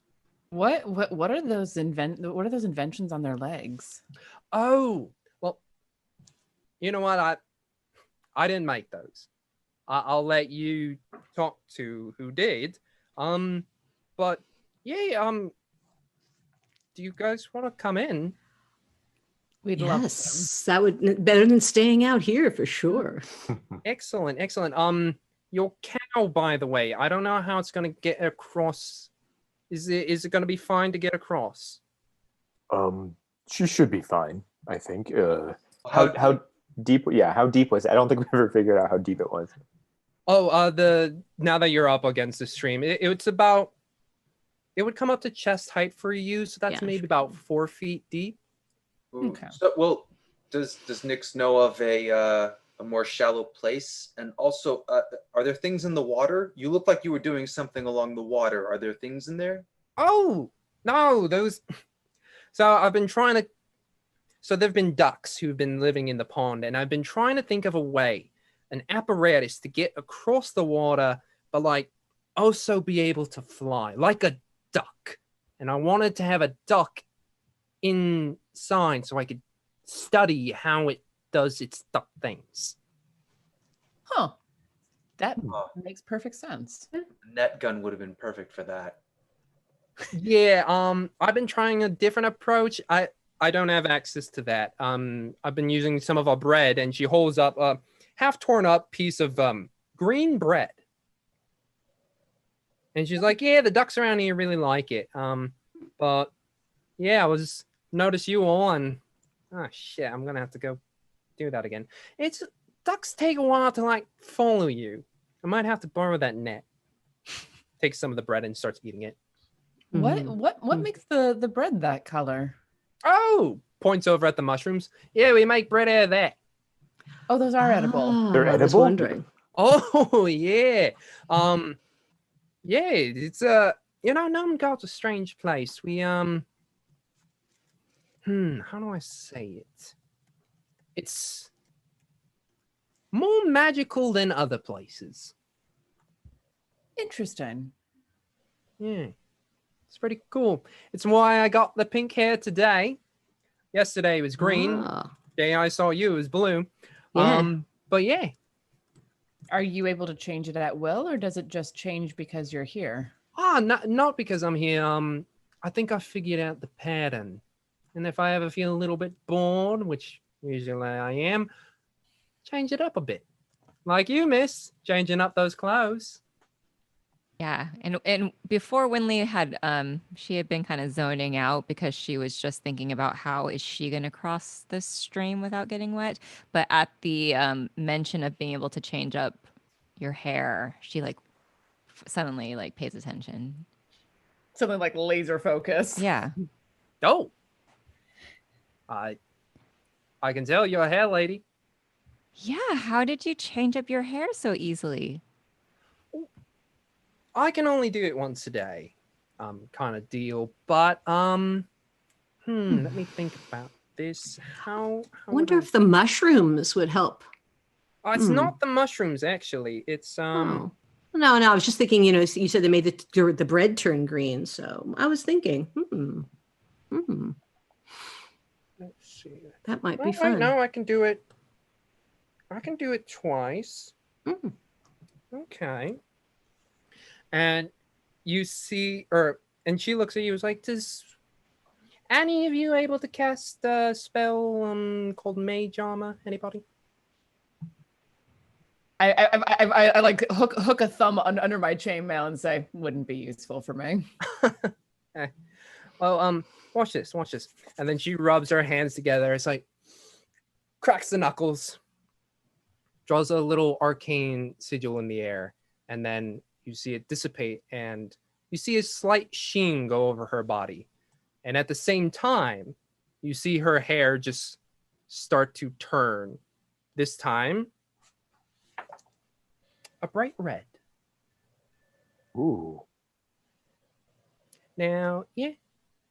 What do you think? Beautiful. Wow. Fantastic Very with your impressive. skin tone. Wow.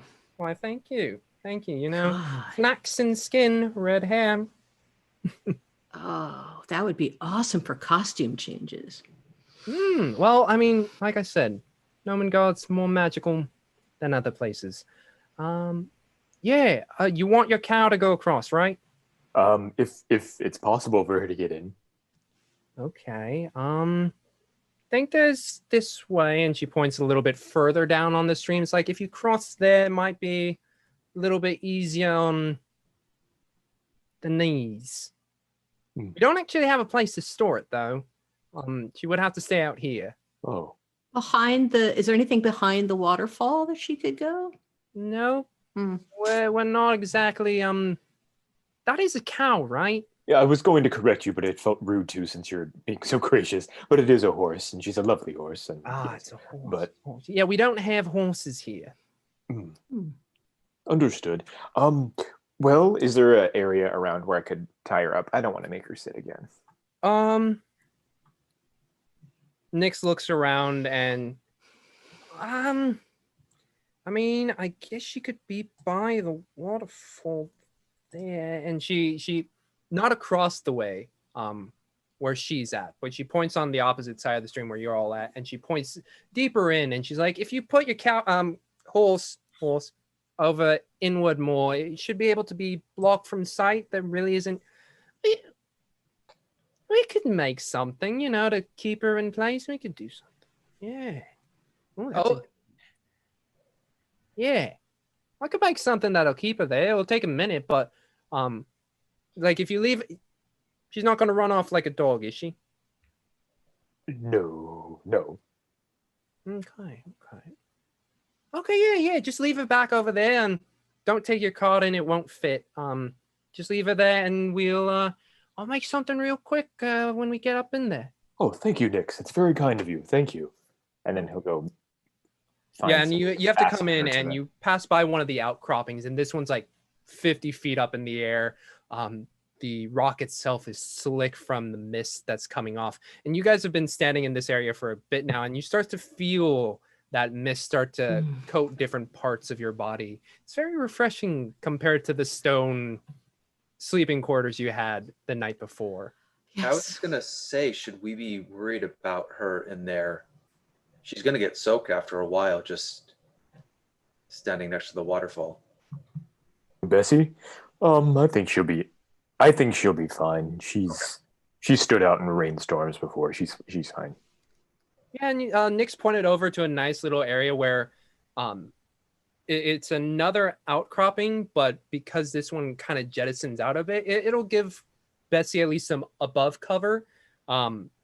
And also there's a little bit off to its right where cliffside where it would be a nice little nook for it to stay. Okay. You sure she'll be safe here, Nyx? Nyx is like across from and just like yelling across the waterfall. It's like, what'd you say? Well, will she be safe?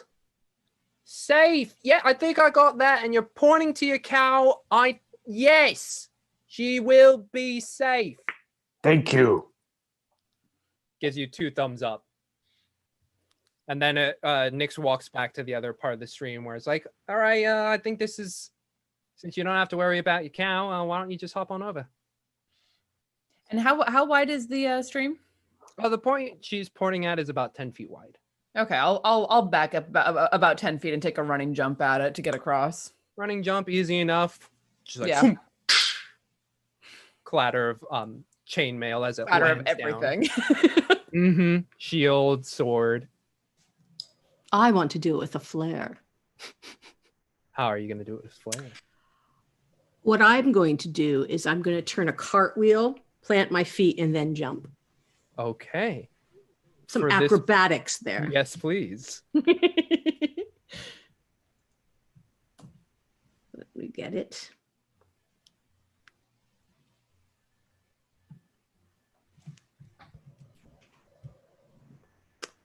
Too many screens. There we go. Nope. Roll. There we go.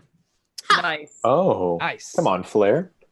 And like you plant down on that cartwheel and you feel confident and you push off, and you're able to do one backflip as if it were like a. I should have watched some gymnastics so I can actually describe this. No, that's perfect. Yeah, you do a backflip in the air, feet wide, and it's like instead of tucking, you like do a nice plank or a pike. A pike. Yeah, you're able to pike it, and then you just like land, and then come on up.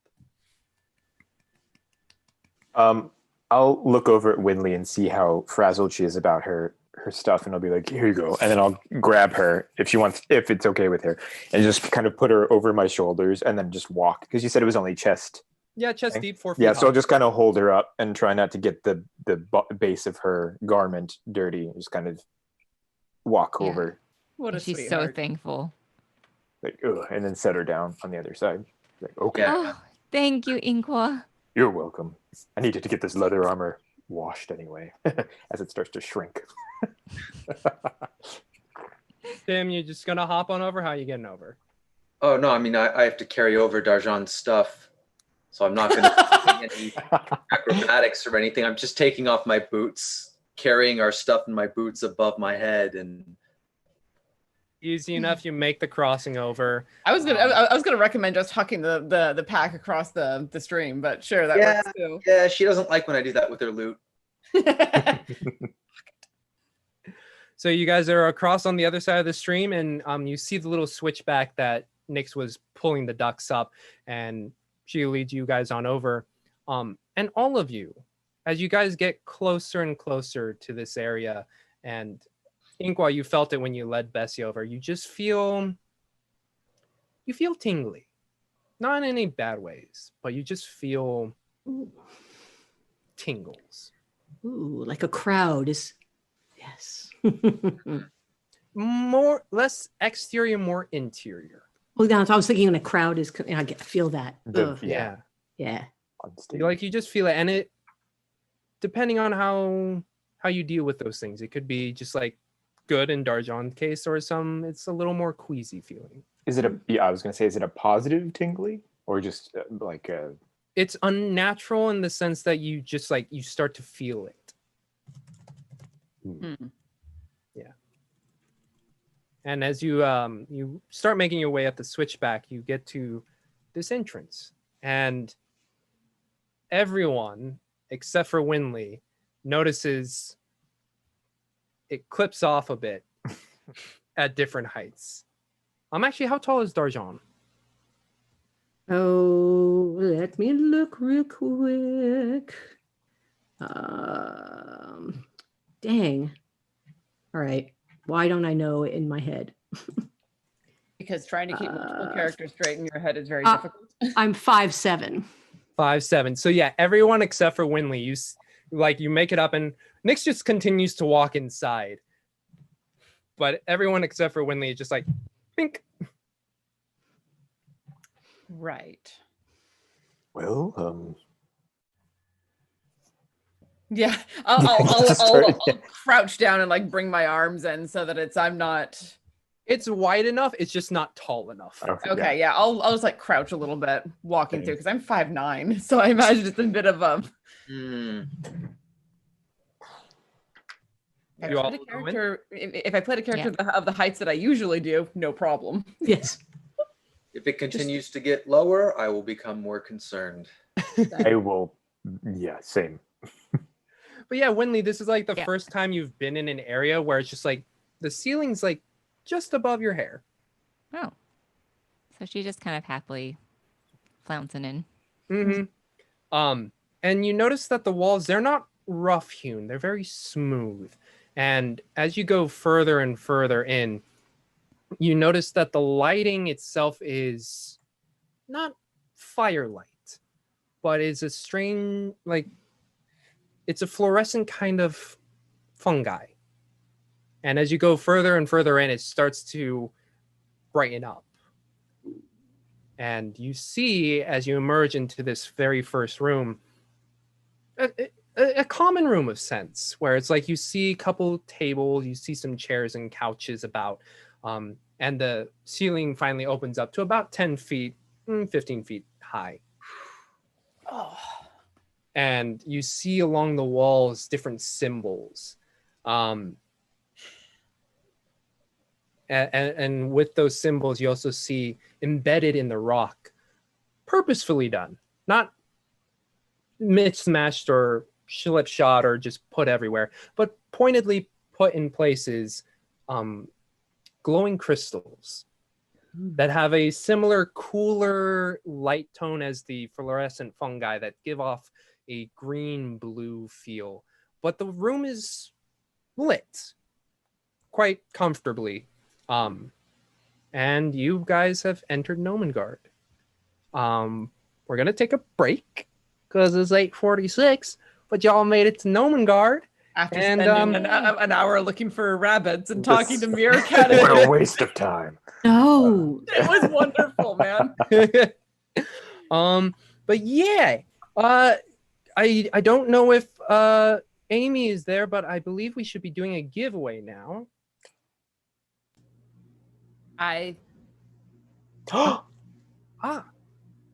Voice of God? Voice of God, yes. Hashtag chaos in the chat. If you didn't hear it, you'll get a Nord Games deck of your choice if you win. Yeah, we'll see y'all after the break. Stick around.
Hello, everybody, and welcome back to Dragon of Icespire Peak. I have not been alerted to who won. If someone in the chat can let us know who won, or Thomas can tell us in our chat who won. I think it looks like Bob Nixon 51 has won. Oh. Yay! Bob Nixon 51. Congratulations, Bob Nixon 51. You'll be receiving the details on how to get your Nord Games deck of your choice. Yeah. Quick recap. They finally made it to Nomengard after trying to get some rabbits after some directions from some diabolical meerkats. We're gonna hunt those little things down. Oh, they did. So as Nyx brings you into this room with tables and chairs, nice fluorescent lighting from the fungi, and as well as the crystals, you're able to see a few symbols up above. I will let whoever's proficient in religion make a check. And Winley as well, just because of your proximity with gnomes. So anyone who has Proficiency with religion. Okay. I have half. So we're all making religion checks. Ooh. But only if you're proficient in it. No. He said Anne Winley, Well, yes. And Winley. Yeah. And Winley. but I'm clearly not very proficient. I'm only barely proficient, to be fair. I'm half proficient. It gives me a half. Well, yeah, because of your jack of all trades. Jack Yes. of all trades, bards, man. All right. So, excuse me. Yes. So D'Argent and wait, was that the? Oh no, that's for the acrobatics. Never mind. Okay. Oh no. No. Down below. Natural one. Thank you. That's a bad luck duck for me. Deal it to myself. That makes sense. I heard bad luck duck, and I'm just thinking back to the ducks. They're going to come into play. The ducks will f you up. The card says, can I see it? The next person you interact with takes an irrational disliking to you if I play this card. Ooh. Oh. You already played that card with the guards. Yeah, that's one of the cards that Thomas tends to pull out of the bad luck deck. That one, and your weapon is damaged and a small item goes missing. Those are fun. I like those. Good story beats. There can be interesting story things, though he keeps threatening to take away my holy symbol with it.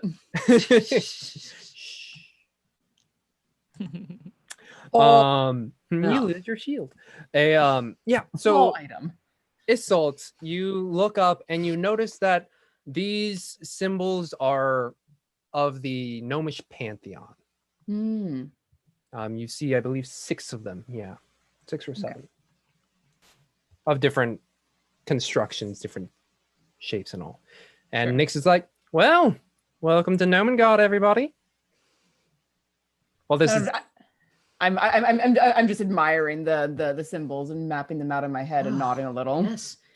For me, this looks like a stage with all the lights. Thank you. Yeah, no, the fungi was here when we got here, and then we just placed the crystals up around, and it gives it a nice homey feel. Anyway, what was I gonna do? I was going to make something for Bessie, and show you the you're looking for stuff, right? Yes. Yeah, I'll show you guys Fibble Sib and Dabble Dob, head inventors. You'll like them. All right. But will they like us? With that card, no. And with this room, you see that there's an exit to your left and exit to the right. Okay. And Nyx takes the one to the right, leading you into this room, and she just kind of merrily steps along. Who's immediately behind her? I think I would be. Yeah. Could you make me a quick dex check? Check or save? Save. I'm about to get smacked in the face by something. Well, I can add a D8 if you want it. I can add a D4 if you want. We have all sorts of things for saving throws. That's the funny thing about it. Yeah, you guys got cards. Yes. Yes, we do. I mean, the passive dangers of a gnomish city are going to alone. You're not going to find anything more dangerous here. So I have. You can do advantage if you want. I'm gonna leave it up to you guys. If I use a card, and if so, which one? Because I am boggled by the decision. I would consider a D8. Yes. Yes. Okay. I'll do it. I second it. Yeah. Don't have to. I just hand it in. It's done. Oh. 14. 14. Yeah. You step out and Nixie just kind of like skipping along. She's super excited to have some like people around. And you step somewhere she doesn't in this next room. And you just feel the floor just go. And with your dex check, you're able to like retract your foot. And then Nix hears that noise. It's like, oh, yeah, sorry. I walk here all the time. Step where I step. All right. Yeah, just step where I step. And you see her do like a little serpentine fashion along the floor that doesn't make sense as to where, or like it wouldn't go directly to the door that you see on the opposite side. You just weave along with her and then you find yourself on the opposite side. She hits a quick button on the side and you just see the floor just go flips back up. Wow, quite the tricksy area you have going on here. Yeah, as you can see, the front door is open, and we do have Ula and Pog, but we make sure that we keep our minds about us, as a particular god always says to do. That's good to know. That we must watch out for ourselves in your Yes, as Gildle always says, make sure you keep your wits about you, and if you need to, trap the shit out of things. She didn't say that. That's a Nick's original. I like it. It seems like something a god of that variety would say. I'm sure there's approval. Well, yeah, it's Gerdle's the one. Anyway, Gerdle. Yeah, Gerdle. Gerdle. With the accent. Gerdle. Okay. Gerdle. So Nix leads you along and you take a quick right and along this little pathway and you see different, as you're walking through it's if you were a rabbit, it would feel kind of like that. The channels are back to being that short height whenever you reach into a new room. So you have to like come back down, and yeah, it's very much meant for gnomes to be in here, not for outsiders. And as you make a right, you pass by a room, you see a couple desks in there with weapons about, and Nix points at it. It's like, oh yeah, that's she's just like been pointing out shit to y'all. It's like, yeah, that's a nice little crystal. That's a fungi. I named Jerry. Oh yeah, this one is the guard office where Ula and Pog, they usually set up they got their weapons in there. And oh, my favorite part of Nomengard, just saying. And you reach up into this entrance and it reopens back out into the afternoon light. And as you guys were making your way over this way, the rushing of the waterfall has gotten louder and louder and louder until you get into this entryway. And on your right, you just see the rushing water. And on your left is the cliffside, damp with all the condensation coming off of the waterfall. And before you is a wooden bridge that goes across and a little bit up into another outcropping. Is this a gnomish little wooden bridge? Yeah. Oh. One at a time. Big heavy people are going to have trouble with this. I know. Hey, just so you know, have you seen gnomish construction? Fair point. You will be fine. And you do see, like, even though it is made of wood and it has ropes, you see triangle points across along the handrails, giving it a very sturdy look about it. Nice. How wide is it? It's about 2 feet wide. All right. Yeah. No problem. No problem. And Winley I'll says, go last, everybody. I'll go first. Oh, And Winley rushes across because she doesn't want the mist from the waterfall making her hair too frizzy, and she'd just rather get away as fast as possible. Nix is like, okay. Well, it seems like everybody's in a bit of an excitement area. I'm excited. Haven't had people around here. I mean, like, I saw you guys at the festival, but it's really cool to see you all here. Yes, no, it's wonderful that you're here. Yeah. Being surrounded by all of this knowledge and creation is lovely. Okay. Second best part is here. Best part is up there. Anybody else? Let's go. And Winley from across, are you guys coming? We're coming. I saunter. And as you saunter, you just feel the mist just envelop you, and it's graceful. Fills your hair, and you appear on the opposite side with Winley, and the drops that hit your hair kind of give a sparkle to it as the light refracts off of it. Oh, yes. I could wear this. I could totally wear this. Oh, you guys, we're going to have to have some kind of song fest. Once she's across, I'll follow afterwards, placing my feet carefully because it feels like it might be a bit slick, but enjoying the craftsmanship of the bridge under me. Yeah, and it's not the nodding of it. It isn't just like it doesn't have a design about it, but it's purposeful. Like you can tell that the triangles that it makes are all equilateral. So I'll join the other ladies on the other side. Well, After you. this place is a death trap. It's definitely not built for our, type referencing body. Oh, it's not just no worries. Totally understand. And then as you two are making your way across, you just hear in the back hallway someone call out Nyx's name. And she turns just like, yeah? Really?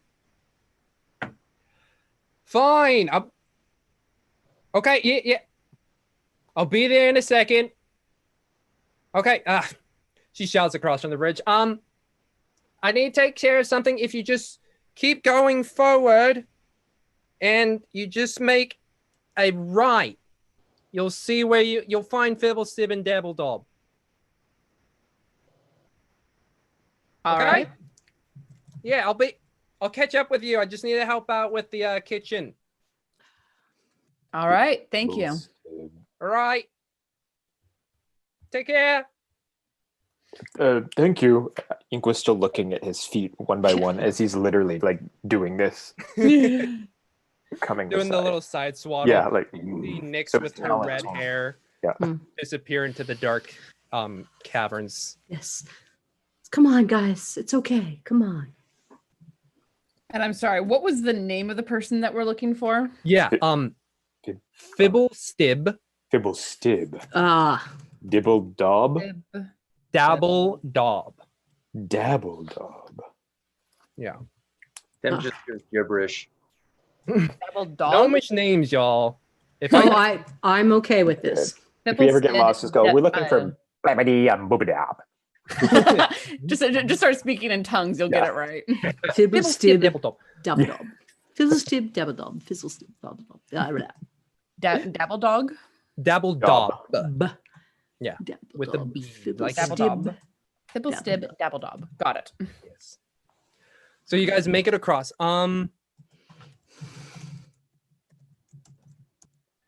Inqua and Isolt, make me perception checks. All right.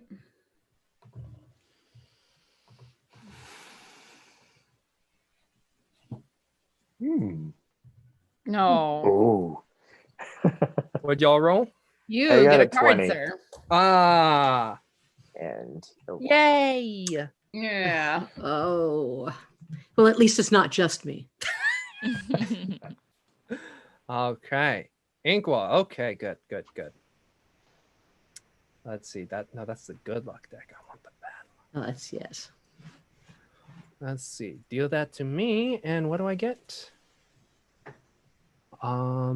Minus D4 after making a skill or attack roll. Oh. Thanks. So, Isolde, the rushing of the waterfall, you don't really hear much. But Inkwell, as you guys turn to continue walking forward, you hear a sound. From outside the waterfall? In the room next. Oh. Guys, just warning. I hear a noise coming in the next room. I don't think it's dangerous. Tim, would you like to go in first and see what you can see? Tim, you got the armor. I mean, so do I. This place is a death trap. All right, Isolde, if you would be so kind. I'm just like shrug and glance at the rest of them before opening the door and stepping to the side just in case something comes flying out. Mm-hmm. Well, this one isn't a door. It just continues to go forward into a pathway that opens out, and you see before you, on the ground, about 3 feet up, 2 of them, massive metal spinning blades that just take up the width of the room. And then you just hear that. There's nothing above it? It's literally just like on the ceiling? Oh, no, they're on the ground about 3 feet up. They're just hovering. Oh, I'm sorry. Gotcha. Just like standing there looking at them. Oh, not hovering. They have they're like metal flowers. Okay. Can we see this? The doorway is wide enough for you all to kind of like look in. Yeah. Yeah. Yeah. This place is a death trap, right? I wonder what these do. Oh, other than chop things up. I think that they wouldn't have something like this for that sort of a purpose only, or at the very least, Nyx would have warned us. Yes. Are there any switches on the outside? Any? Inkwell, you're able to see a switch on the far end. Relay it to everybody. Yeah, there's nobody in here though. It's like, hello. Thibble Stib. I'll take Dibble Dob. crossbow. Hmm? Crossbow. You're gonna shoot at it? Yeah. No. All right. Make me an attack roll. What? I don't get the. They're not coming after us. They're just standing there, just flipping around there. I probably hit the switch. So you look in, and it's almost on even keel with the leveling of the blades, but because you're slightly taller, you're able to see an angle that you can just go, and then you hear it click in, and you hear the blade just go. I should not have doubted you, Tim. So, but we don't know what turns What these does on. it do? And let's call for they've them. stopped moving, and you can see them now. They are very sharp. Who the balls is calling me? Scam likely. F off. I thought you said "hef off" for a moment, and then I realized what you had to have been saying. But it amused me that you might use Hef's name as a swear word. F off. F off. Yes. So the blades have stopped, and now that they've stopped spinning, they're not necessarily the sharpest things, but at the speed they were going at, they would have chopped you. Yeah. So now that they've stopped, I'll like make my way around. Is there room to like go around the outside, or to straight? You got to through? crawl under or shimmy on through. I think we should call them. We should try to call them. Can we tap with the crowbar as we go forward to see if anything sets these off? Nope. Nothing is like you're tapping it, and nothing is setting him off. Okay. I'm assuming I'm taking point just because I have the crowbar. Unless someone else is like, no, let me do it. I mean, I expected you to play the coward, so I'm more than happy to let you take point on this. Well, now it's not spinning, and I'm slightly more brave. Aww. So you guys, I do hesitate waiting for someone to jump in there, but no one does. So I'll just be like, after you. So you make your way through, and you either have to crawl or you can. They're not super sharp. You can like spin the blades like a revolving turnstile thing. Yeah, yeah, that's what the crowbar's for. Push them. Yeah, I'm pushing not them my fingers. Turnstile. Yeah, turnstile. That's good. And then you see on the opposite end, you see where your bolt hit, and it broke the button. Oops. For sure. Good. And you see on the right to your right, you see a little wooden plaque that says, "Please turn on the spinning blades after you come through." Welp. So I'll pick up my bolt. Never know when you're going to need to flip another switch. So you guys all make it through? Yes. Yeah. Sounds like, yeah. Winley had I'm clung underneath. behind Tim. Mm-hmm. I'm just going underneath because, I don't need a turnstile. I don't need that. I'll grumble. With the most dignity, you see Darjon crawling underneath the blades. A dignified crawl. I'm trying to imagine this, and Like nothing. a cat. Yeah. Yes. Prowling Yes. about. Oh, yes. And you guys come in, and it's a little waiting area. It seems like they've got some like hooks set up where it's like people can put clothing. You see like some leather aprons draped across some of the hooks. Yeah, and then you see a little way that goes to the right.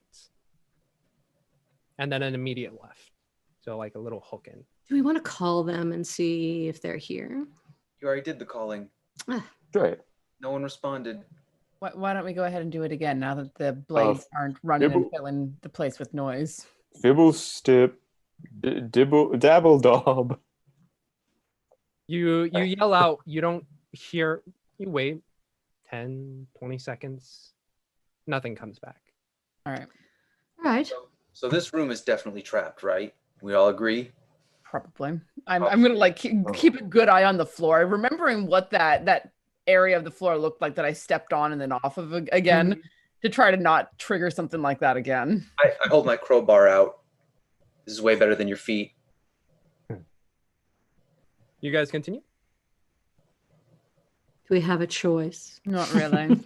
Yes, we can. I mean, you certainly do have a choice. Yes, well, we could sit in the waiting room and wait. No, we need to do this. Is the hallway? Is it also? I know you were saying through each one, it's like gnome height. Is it one of those two, or is it this one? Yeah, it becomes gnome height. Like you get into this little holding area with the hooks and the aprons, and it goes back down to a. Well, I mean, I'll come if you guys go. I'll follow up. All right. I'll take point on this one now. Mm-hmm. And it's a quick turn to your left, and then you go up the down this hallway for about 15 feet before you see a little branch off to your right. And on it says, or you can't read it. Winley can read it. Inventors Workshop. I'll look at the sign and then look at Winley. Would you mind translating? Oh, I think we're here. It says Inventors Workshop. Ah. And this one does have a door. Wonderful. I'll reach up and knock on it. You hear some shuffling, but it moves away and it's not going towards the door. Give it a moment. Knock again.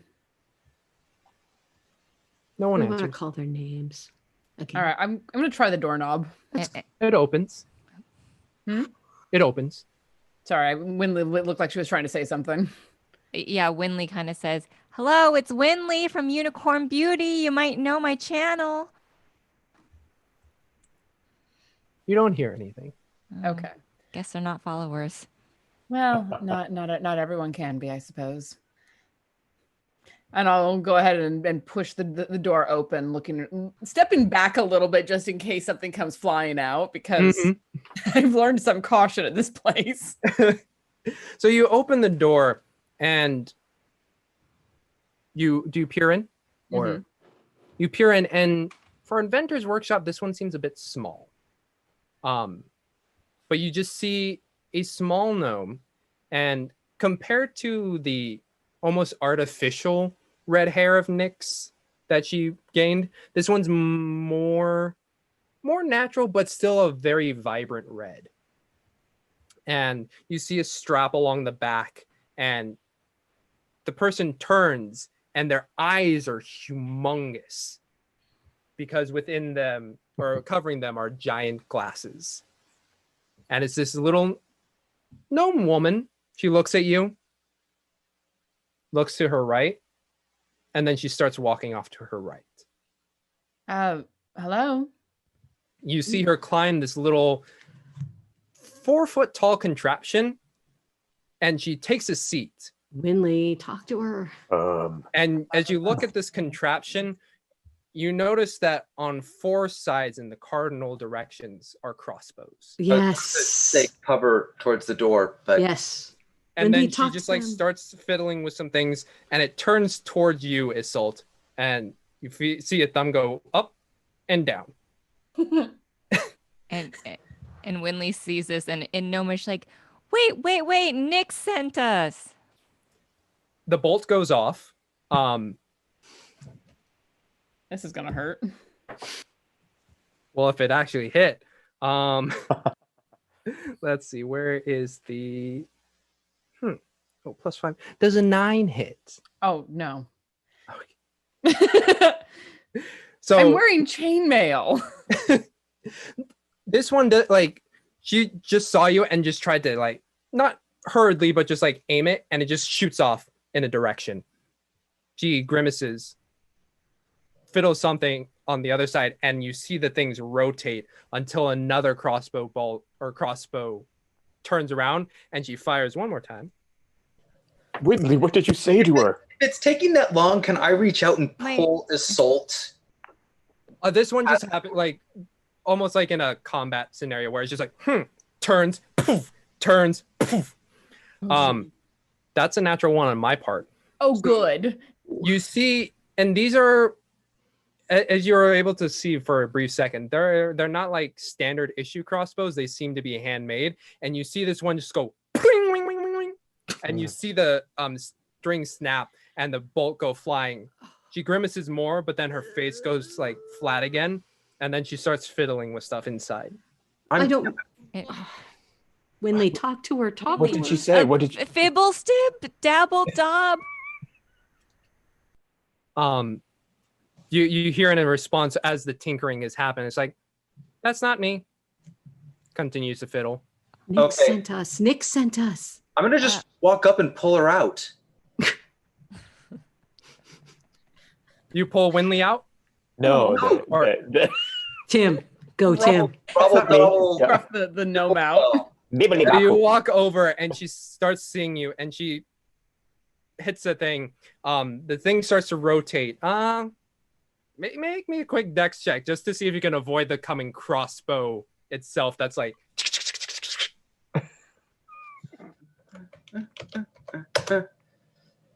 And I pull her out. So you see this crossbow bolt or just crossbow swing across. You duck under and you try and grab her. She tries to avoid. Roll me a strength check.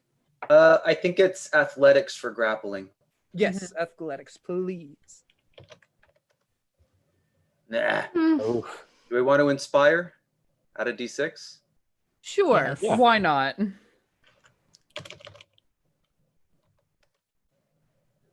13. 13. She's able to just dodge out of the way, and then her elbow hits a button, and there's a crossbow in your face. Duck. It's going to be a disadvantage because it's at point blank, but natural 1 again. Wonderful. Again. Not standard issue crossbow. You just hear a and you see the bolt fly about. The string just whips around, and like you were able to get out of the way before it whips out. And she's like, goes back to fiddling. And Winley in Gnomish, ma'am, your hair looks good. She tries her flattery, see if that will work. Make me a persuasion check at disadvantage. On double nat 20s. Right.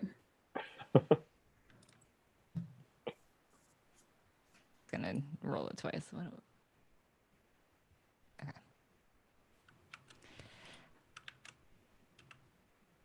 Ooh. One. Oh, no. She hears that, does like a little bit of a perk up, but then goes back to working and just like starts to fiddle around with the machine. What's the machine made out of? Is it like wood, or is it? This one is of a wood construct with wood and metal. All right. Because you can hear gears clicking every time it. Does it look like you can, if enough force was hit to it, that it could? It's about your height. Don't break it. Right. Tim, are you still trying to? I mean, I just want to stop. I just like if I'm wondering if it, because I'm imagining like some kind of mechanized little like thing. So she could be pulled out. Tim, are you still trying to pull her out? Oh yeah, and is there actually room in there for her to really? I mean, I guess she's nimble, but yeah, I am trying to pull her out. Okay. Yeah, roll me one more athletics. Oh yeah. Okay. But this time, because she's distracted by trying to like work the thing, you grab her by the scruff of her shirt and you pull her out, and she's just hanging there. And she's not even focused on you. She's just trying to reach to her machine. She's not. No more of that. No. Can you let me go? I'm still working on my work, please. Nope. And she just. No, you're not. You're not. You've been shooting at us. I have not had a viable test subject in some time. I am trying to make sure that this is able to work. Well, clearly there are a few problems with it, and you're going to hurt yourself and us. Exactly. This is why I'm testing it, so that way I can make my adjustments, and then it will be perfect. Well, you don't get to have unwilling test subjects when we're guests. We want to see your bosses now. Oh, you need to see Fibble, Stib, and Dabbledop? Yes, we do. Fibble, Stib, and Dabbledop would be perfect right now. Thank you. Oh, they're through the door. Can I get back? Okay. Not if you're going to shoot at us. You can't. Oh yeah, you just wait. Just wait a little bit. Wait till we go through the door, then drop her off, Tim. Tim, yeah, I was going to say maybe we should bring her in with us to see Fibble, Stib, and Dibbledob, and they can see what kind of treatment they're giving guests of Nyx. Oh, you guys know Nyx? Yes. We said this multiple times to you. She's my roommate. Can I get back to working? Bring her to the door and then let her go. We can. No. We don't know what else she needs to test. She could have other things she needs to test, and we're gonna. I don't have anything else to test. This is my only thing I'm testing. Let's just bring her with. You're right. Okay, let's go through the door. Is the door open? The door opens quite easily. All right. Urban Mask, 500 bits to the players. Thank you, Herbs. Thank you, Warren. Oh, and also 1,000 to you, James. Yes. Oh, surprising no one, because that's our Herbs. Thank you so much. So you're able to enter, and this is much more of what you expect from Inventors Workshop. About 20-foot high ceilings for a gnome, quite large. It's about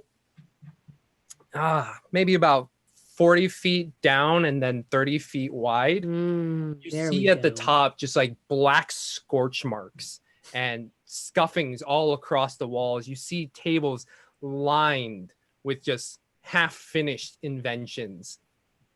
And at the center of it, you see a small gnome's back that is just like focused in on whatever they're working on the table. And you see another one working on a chalkboard. And then you just see, and holding the gnome, Tim, you just see her trying to like, not like a vicious dog or anything, but just like focused only on her machine. All right. Fibblestib. Who's Fibblestib? And then the one working just swings its head around, and you see this older gnome. It's got some graying in the hair, balding on the top, green shirt, leather apron, brown slacks. Very normal looking gnome for that age, brown hair, turning slight salt and pepper. But the interesting parts about him is, one, you see on his head compared to like the gnome in your hand who has only just like the large lenses, this one has like 5 different lenses that extend outwards. And on the right, where would be an arm, is just a mechanical contraption that looks like an arm, but at the end of it is like a wrench. And he turns around and he's like, "My goodness, Dabbledob! There's giants in the workshop, and I don't know how exactly they're in here. You know, the ceiling's only 40 feet high, but Yes. you know." Yeah, no. We know Nyx. Nyx sent us in here to talk to you. Nick sent you. Wow. Yes. You were really large. How did you fit in here? Is it magical? Oh, we can do what we can do, right? Dabbledob, do you see this magical giant? Hello. Oh. Hello. Wow, in a massive dragon giant. I've seen a dragon or two in my day, but I've never seen one this large. Not a dragon, but I guess close enough. Woo, it speaks. Then he like comes over and then he realizes he's able to touch you and he's like, whoa, my hands are big too. Oh, wait a second. Oh, there we go. That's why. How are you all doing? Well enough. How are you, sir? Oh, my name's Fibblestib. Much longer name, but I know you common folk like the short name, so just call me Fibblestib.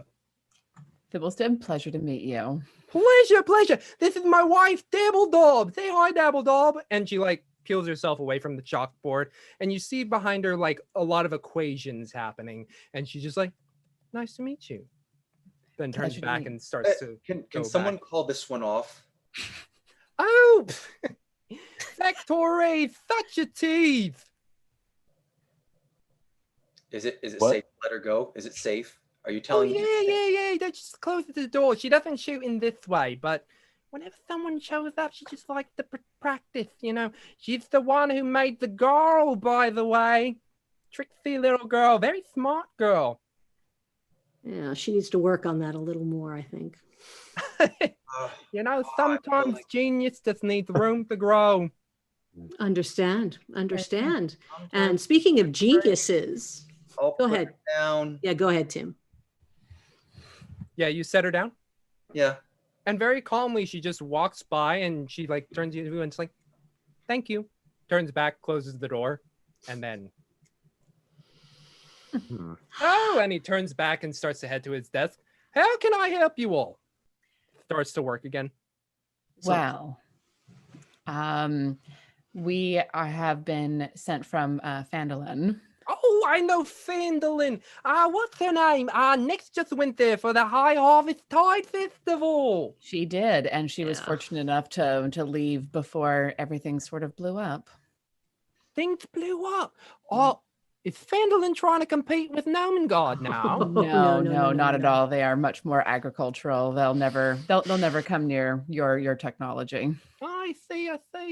In fact, they sent us here to ask for help. Yes. From your genius. Oh, well, first time anyone's called me a genius, ain't that right, Dabbledob? That's right. Turns back.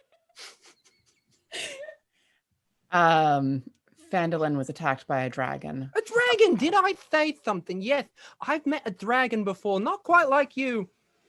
Why, you're not a dragon, you're a dragonborn. God, I haven't seen a dragonborn in 50, 40, 50. Well, no, there was the one at Silvery Moon. There was... Yeah. No, I saw one at Silvery Moon like 10 years ago. 10 years ago! Well, so you are familiar with dragons and you know what they can do. Oh, yes, yes. Oh, my God. I have a story for you kids. And he finally turns around, takes his eyes off of the work. And you see that his hand is still the wrench. And he's like, 1 second. Taps in a couple things on the wrist. And then it flips out. And then like a mechanical hand pops out. Right. So you bet you're wondering, right? I don't have an arm and fit a Dabbledob. And you look over at Dabbledob and she's now like participating in the story. You notice that her left leg is gone. Mm. And its place is a mechanical one as well. So yeah, within Silvery Moon about I think it was a decade ago. Yeah, me and Dabbledob here, we helped out with the War of the Silver Marches. Made some fun little stuff for the funds of it. And well, if you can see, we lost a few things. But you know what's great about it? What's great about it is if you put us together, we're like one whole gnome again. Except for because then there'd be 3 legs, 3 arms, and 2 heads. You're just very extra. That's all. Very extra. We're not 2 gnomes, but we're not one. We're more than 1 gnome, so it's pretty cool. What sort of defenses did you set up along the walls? Oh, not much of the defenses. More the weapons. Yes, more the weapons. You're more offensive. Oh, well, not anymore. Yeah, after that, and he's like scratching himself with the metal hand. Yeah, after that, no, weapons kind of were a turn off for me and Dabbledob. Not much of the forte now. Now we're just doing whatever hits our fancy. Right now we've got quite a big ask, but right now we're working on that. I don't suppose that you might have anything that would help defend Phandalin against a dragon. We were able to drive it off, but it'll be back. Well, and they're looking to get some mercenaries in from Neverwinter, but it'll take a while to get the men. Again, we're no longer dealing in the weapons anymore. Factore might be the one you want to ask. Yeah, right now we've got a bit of our own problem right now. And you see him turn around and he's got... It's gun-shaped. But he's like holding it and in his arms, it's like massive. And he's like, yeah, got a bit of a thing we're working on right now, as you can see. What is that? It is a sanity ray. A what? A sanity ray. Right now, he stops himself. He turns to Dabbledob, and like all of a sudden, there's like a more serious look about their face, and they're like, "Okay." So puts it down. Right now, we're having a bit of trouble. Yeah, we could talk about it. Right, Dabbledob? Yeah, I think we can talk about it. Yeah, I think we can talk about it. How can I say this? So here in Nomengard, we have 2 queens. Beautiful, beautiful, smart, very brave. They were also in the Silver Marches. Great, powerful ones. But then they started living here with us, and I don't know exactly what happened, but one of them went a bit on the loose end, and now they're locked in the room with her queen with her. So we're trying to figure out a way to help her out a bit. I see. Yeah. That hasn't been the best of times here in Nomengard, but we're trying to make the best of it. That has to be unnerving. Certainly. The Queen Roywin, she hasn't been the most forthcoming because she's a little on the more paranoid side right now, and seems like she's keeping excuse me, Lorilla with her, and Lorilla hasn't been able to get out. Ah. So you guys are feeding them, you're taking care of them, but they won't come out? Please, we're gnomes of Nomengard. We were able to cut a hole in the bottom of it and just fly things over. And eventually we put in a door, make it a bit more dignified, you know, as opposed to a food hole, now a food door. Understanding. And Winley whispers to Isolde, Izzy, should we help them? If we can. Do you?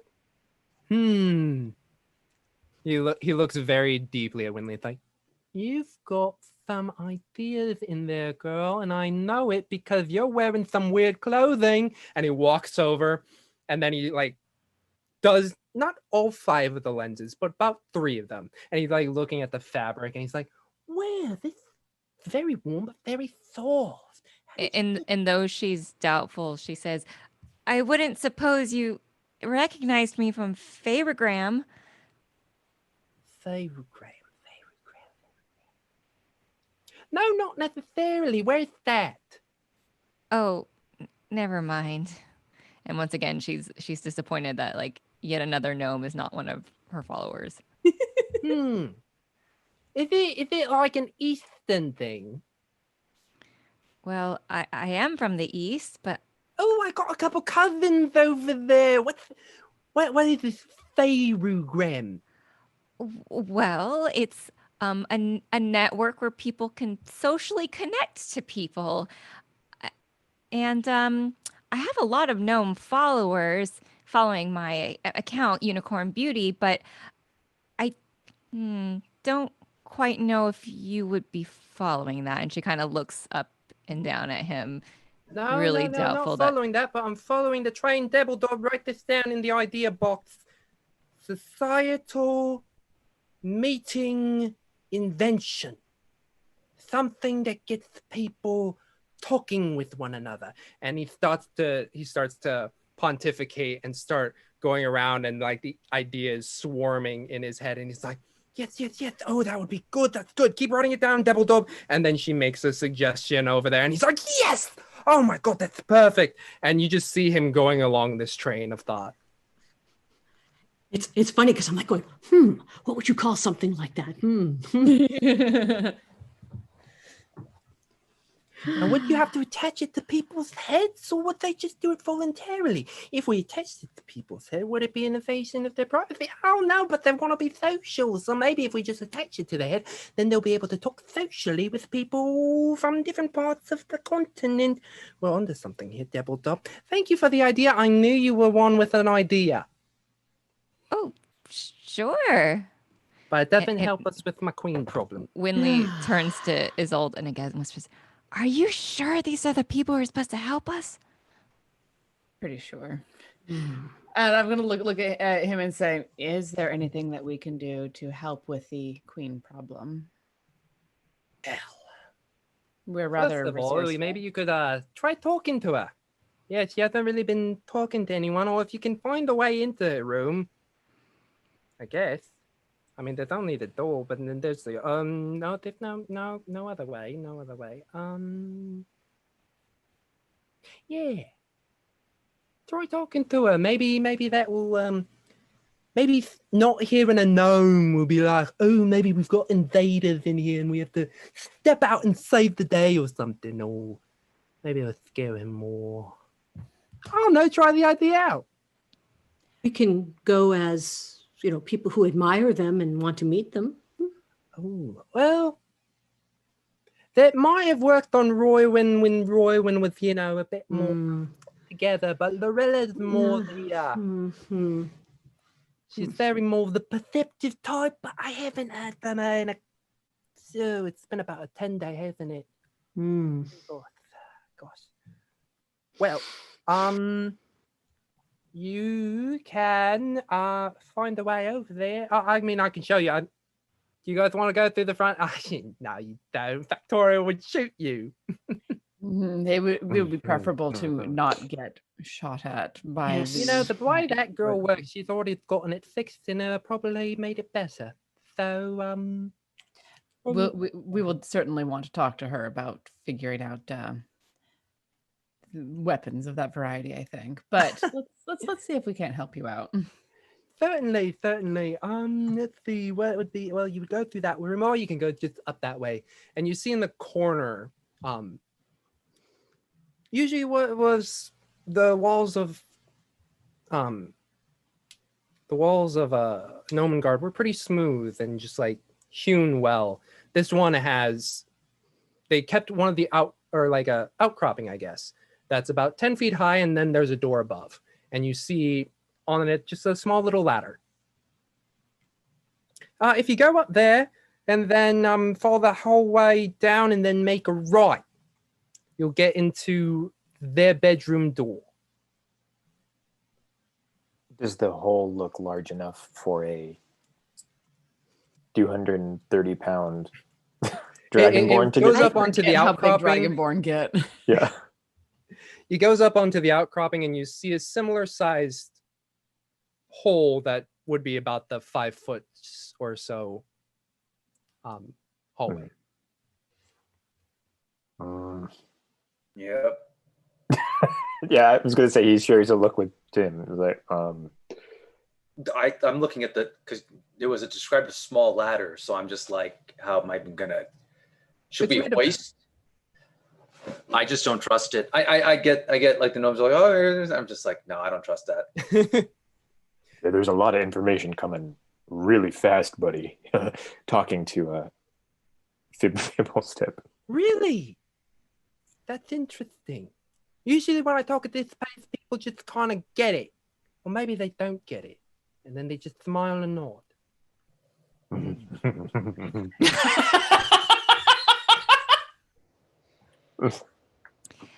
Is there perhaps something that would elevate us up there? Oh, no, you just take the...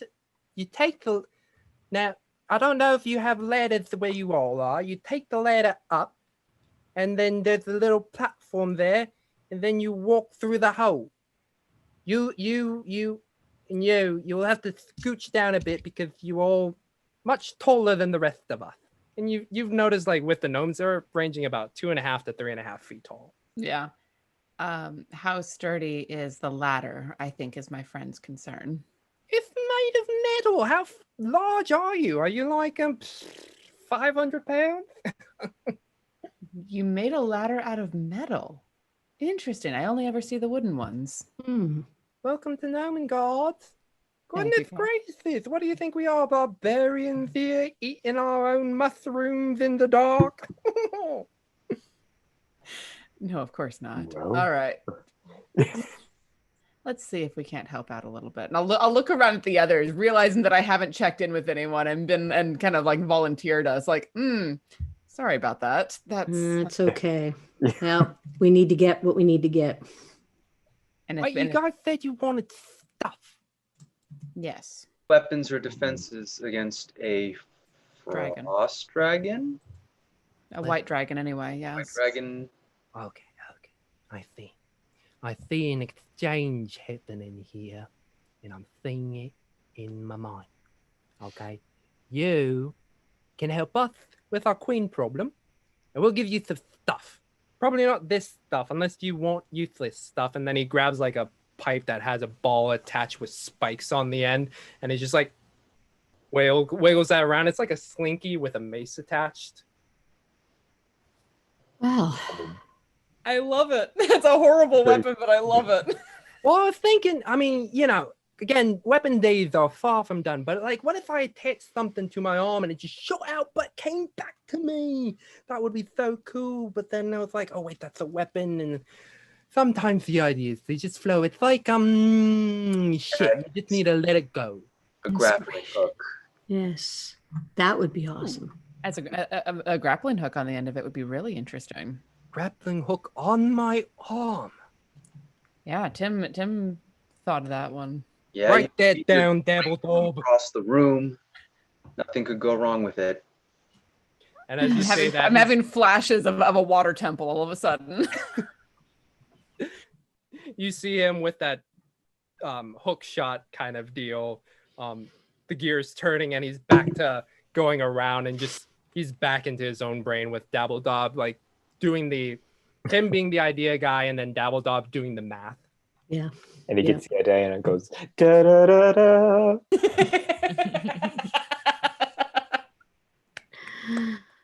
Wonderful. All right, so I'll look at the ladder and like experimentally put a foot on it and like step on to the bottom rung. Oh, it's made of metal, baby. No, then I'm gonna climb that metal ladder, babe. It's only about 10 feet tall, and you like get up on it like in like 3 strides. Bye. Winley, after you. Yeah, Winley pulls out a handkerchief to just kind of wipe it down a little, and then she carefully makes her way up because she's not wearing the most sensible shoes. I will go next. We're just going to slow you down if we go ahead of you. Right. It won't. Tim, after you. Thank you. Squeeze my way up. Yep, you guys squeeze your way up, and then before you is a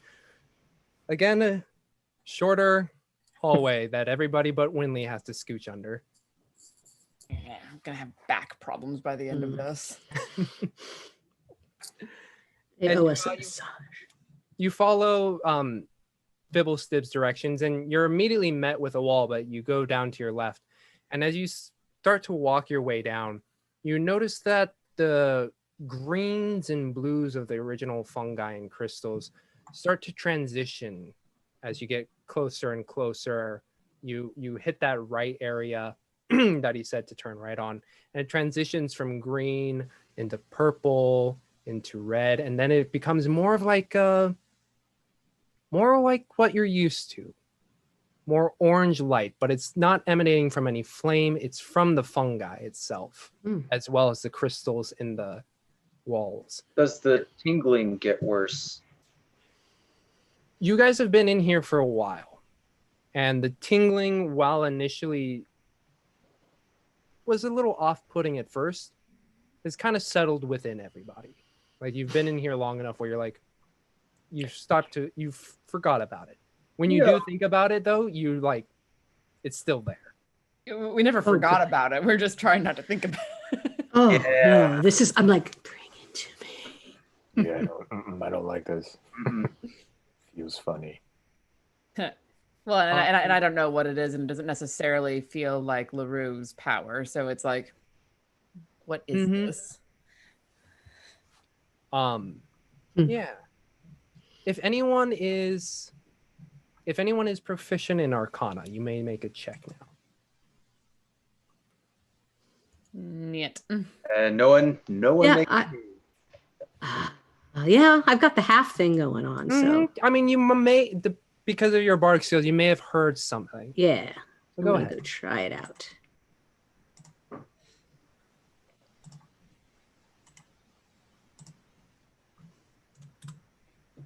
Ooh. Damn.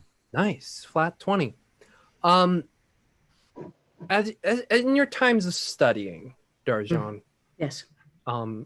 you came across a piece of writing where it describes magic within Faerun and perceivably the rest of the planes, and it's comprised of what's known as the weave. It is made by the goddess Mistra, and from the weave, spellcasters are able, particularly arcane spellcasters, are able to pull from it creation and make something new. Divine people, they are able to, basically the gods instill them with power, but it is also, again, through the weave to reach them. And you read that in some places, the weave, based on different places in Faerun, is a bit warped and at times a bit wild and violent. And dark. Yeah. It just, in those places, magic can be a bit unpredictable. Oh, that might get interesting. Mm-hmm.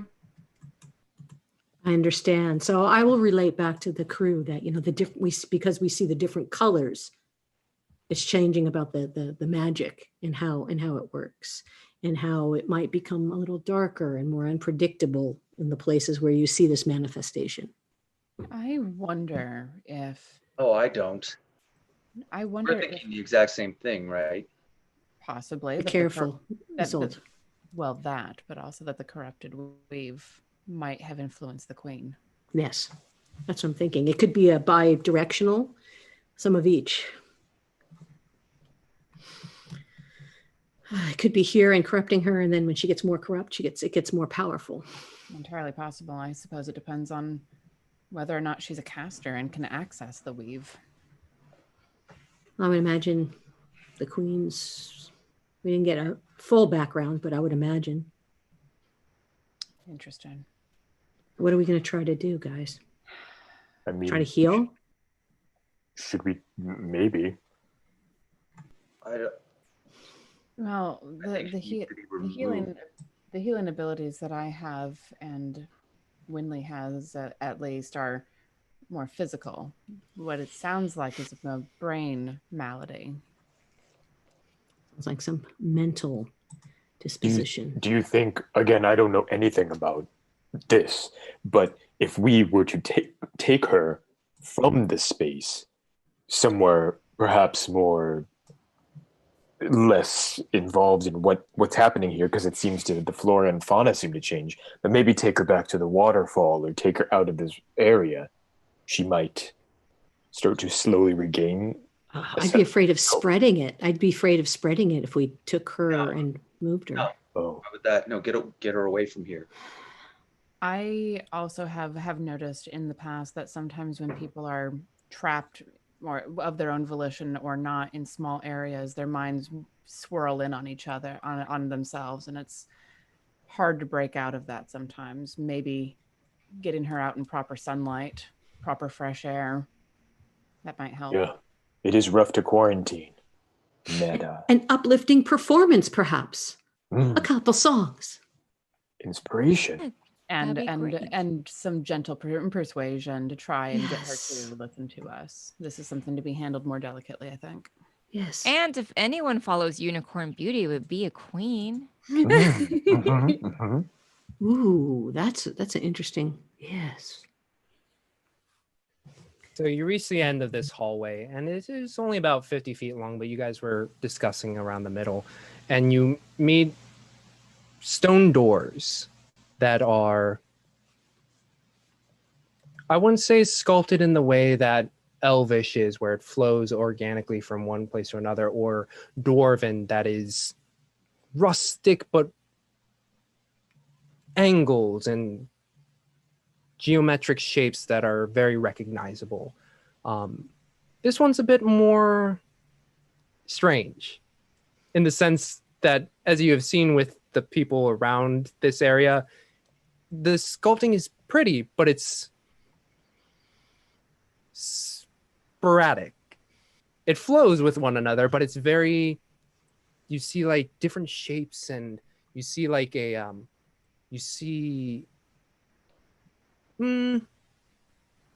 Isolde, you made that religion check at the beginning, right? I did, with like an 18 or something. You see within it, like all this, like you see sparkles and hills, and the iconography is more natural, but also like cartoonish and a little bit exaggerated.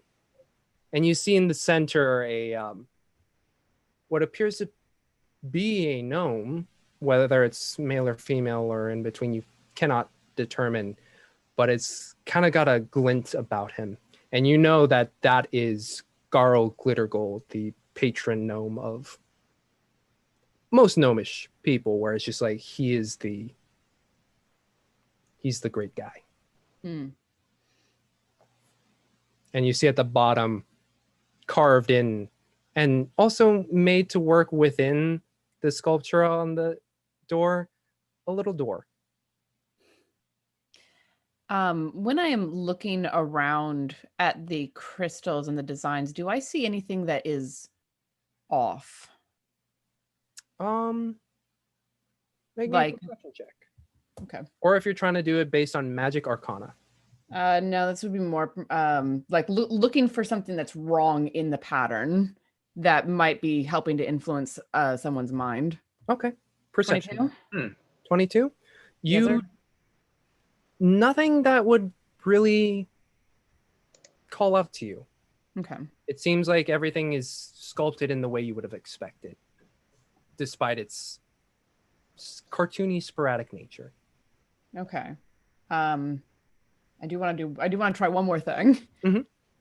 I want to like flip on divine sense and just like feel if there's anything like wrong, corrupting, anything special about this And place. divine sense does which as an action, you can detect evil and good. Until the end of your next turn, you can sense anything affected by the Hollow spell or know the location of any celestial fiend undead within 60 feet that is not behind total cover. Okay. 60 feet? 60 feet. You don't feel anything within 60 feet. All right.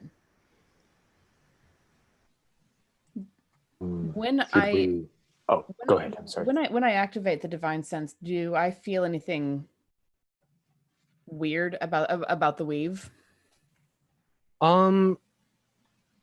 Because divine sense is more.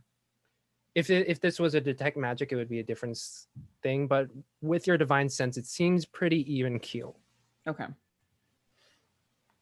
I'm sorry, Inqua, I cut you off. Oh no! I was gonna. I know this sounds weird. Do we smell anything different than we normally? Like, I know that we've been traveling through this, but I'm just curious if this place had a different scent as we started walking in. As you guys were coming in from the waterfall, it was more musty, more damp in its taste and its smell. And as you guys have made further and further in, it's gotten drier, so it's not as humid in here. But again, it's not different where it's alarming. Okay. Should we maybe knock? It's worth a try. Should Winley be our point here, since she knows Gnomish? Maybe they would be more receptive to that. Yes, I suppose. And she bounces up to the door and gives a cute little do. In Gnomish, Your Majesty, it's Winley from Unicorn Beauty. She kind of listens at the door. Oh, I love her. Like an Avon lady. Right? I don't want to buy anything. Take your Girl Scout cookies away. Oh no, person is clearly insane and not want Girl Scouts. Break down the door. Break down the door. Get them out. They're calling for help. You will eat those mints and you will like it. Unless you have the plain ones that don't have any flavor. Yeah. But no, what you hear is some shuffling. And you hear a softer voice reach out saying, I don't believe I've ever heard of a Winley, and this is coming in Gnomish. But hi. Oh, hi. Yeah, we're here to help. Oh, well, you've come at a great time. My wife is currently exhausted herself, and she is right now passed out on the floor. You're here to help. Yeah. Would we be able to come inside there? Well, no, the door is sufficiently barricaded. And I don't know what my wife would do if there was someone to come in. Yes. Well, no, no, you can't come in. Oh. And she turns to her party, and first she says, "Why does nobody know me here?" Just reach out and pat her shoulder. What did she say? Oh, right. Yes. Her wife is passed out now. The crazy one. But she said we can't come in because the door is barricaded. Well, I could tell an unseen servant to go and help unbarricade it. I believe. Oh, okay. Oh, sorry. I believe unseen servant can only handle a certain amount of weight. Sorry. No. I understand exactly what I was thinking. Yeah. Winley kind of scurries back to the door. Your Majesty, do you happen to speak Common? I have some friends with me, and they don't speak Gnomish. I mean, certainly we were. Yes. She switches over. Hello, friends of Winley, and she's speaking softly. Yes.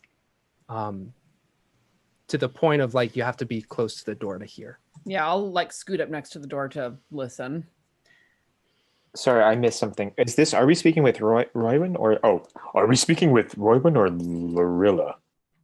My name is Lorilla. My wife is Roywin. Yes.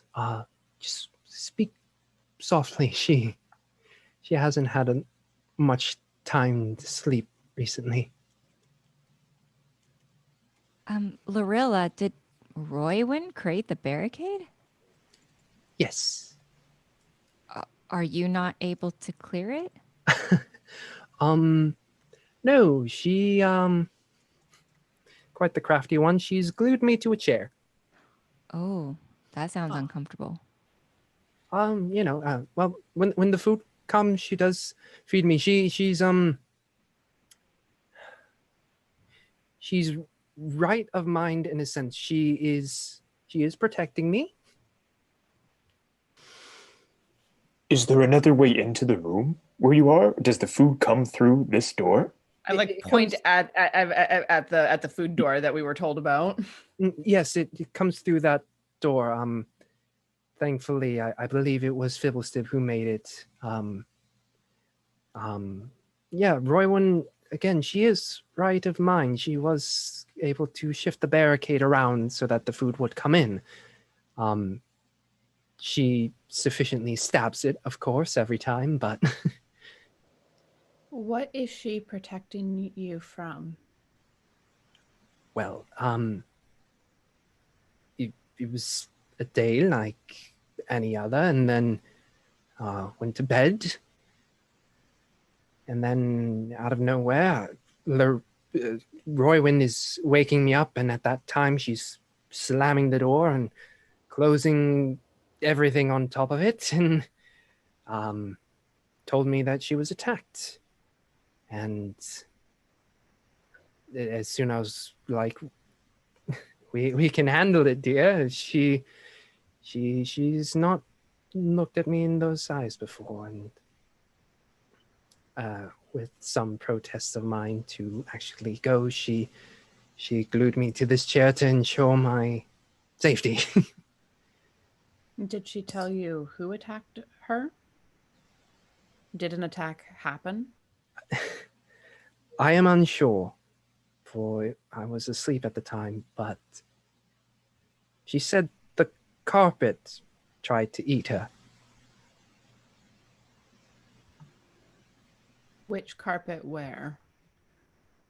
She never bothered to explain, but she said it tried to eat her at one point. It was a carpet, and then it had teeth the next, and now she's she stabbed everything here, including the bed and the drawers, the chair that I'm sitting on, and every food that comes in. DM, would I have had enough experience to know about things like mimics and other inanimate objects that look inanimate until they wrap around you and suffocate you to death? I will say you can make me an intelligence check. Also known as my dump stat. Literally my dump stat. Yeah. No, you do not. Okay.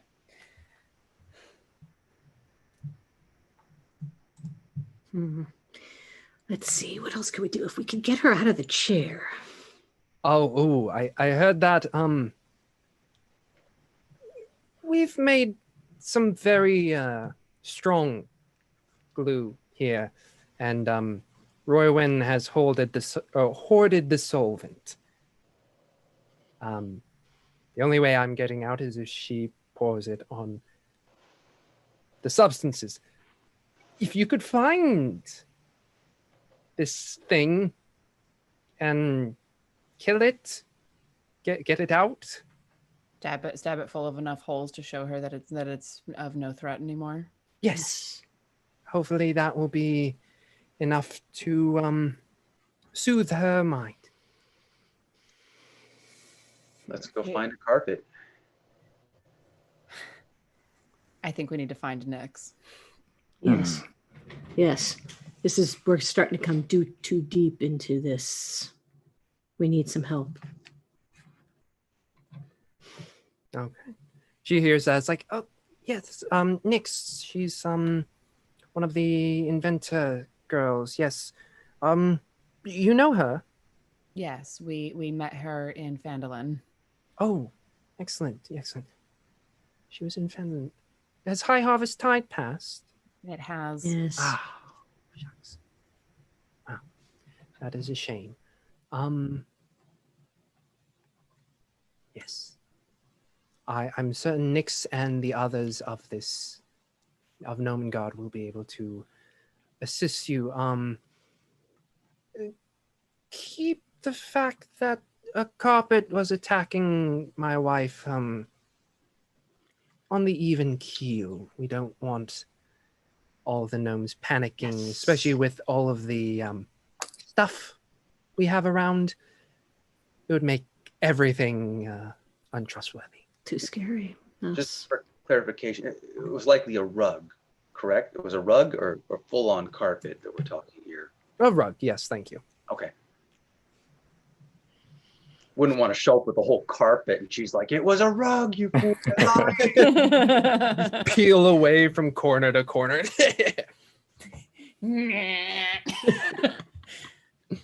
Right. Well, then let's go hunt down some rugs. Is there anything we can do for you right now, ma'am? Do you need some food? Do you need anything that we could do for you right now? Fibblestib and Dabbledob, despite their eccentricities, they are very well on the clock. All right. And Winley kind of, she has some of her stuff on her, and she pulls out a small little vial and says, and she puts it in the food door, to help freshen you up. It's just a little bit of perfume. Oh, a little bit of perfume. She's, you hear a creaking of the chair and trying to like, oh, thank you for the bottle. Do I drink it?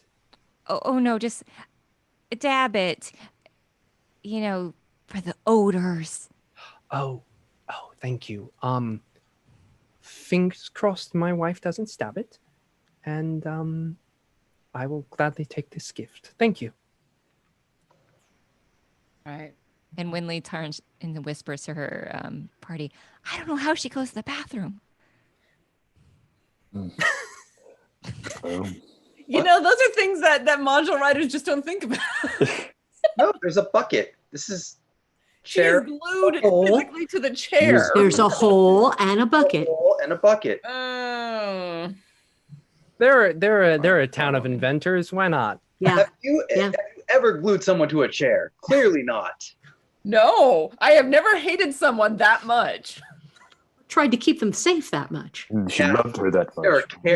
Haven't cared that much about someone to glue them to a chair. You know, I will let that phase of love just pass me right on by. Aye. All right, we do have to talk to Nyx. I think Nyx will be our best resource, and yes, we have to talk to someone about all of this. I'm sure Bobble Dob could get us a carpet too. I mean, They're so focused on that stuff that they're doing that. Well, they pay attention. They want this too. Well, I'm gonna like gesture everyone away from the door so we can have this conversation without Yes. Queen. Mm-hmm. And when we get a little ways away, I'll be like, look, she may have gone a bit mad, but she's intelligent. And if we just stab a random rug and bring it in, she's going to not accept that. There has to be a way to figure out what rug it was. Wait, do you really think a rug attacked her? I was going to say, No. It was probably at night and it probably got away. I don't think she got a good look at it. I think we have some wiggle room. And besides, is there the carpet, it's clearly magic. It could have changed to look like another carpet to disguise itself. would it be a carpet or would it be A rug. a creature? No, I mean, like, I'm just wondering if she thought that what she saw was a rug when in actuality it was some kind of beast or creature or something that's lurking in Nomengard. Yeah, no, that's what we're thinking that it might be. My concern with that though is, I mean, there's traps all over this place. How would something get in from the outside and not know the path through and not get caught in one of those traps that I triggered earlier? A flying carpet. Yes. What? Winley, you come up with a long day. Such ideas sometimes. We're reaching the end. I can feel it. I think we're hitting about the end of our use tonight. I don't know what you guys are talking about. You know exactly what I'm talking about. This is a whole new world. I can't. I hate you so much. Why won't you stop it?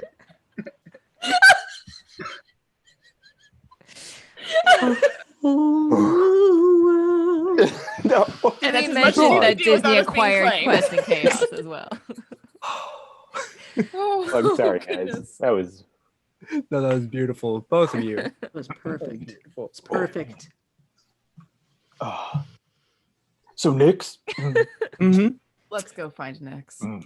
So by this time, with your conversations with Fibblestib, Dabbledog, Factore, the queens, Nyx is able to meet you guys in the hallway, and she's like, "Hey, are you talking with the queens?"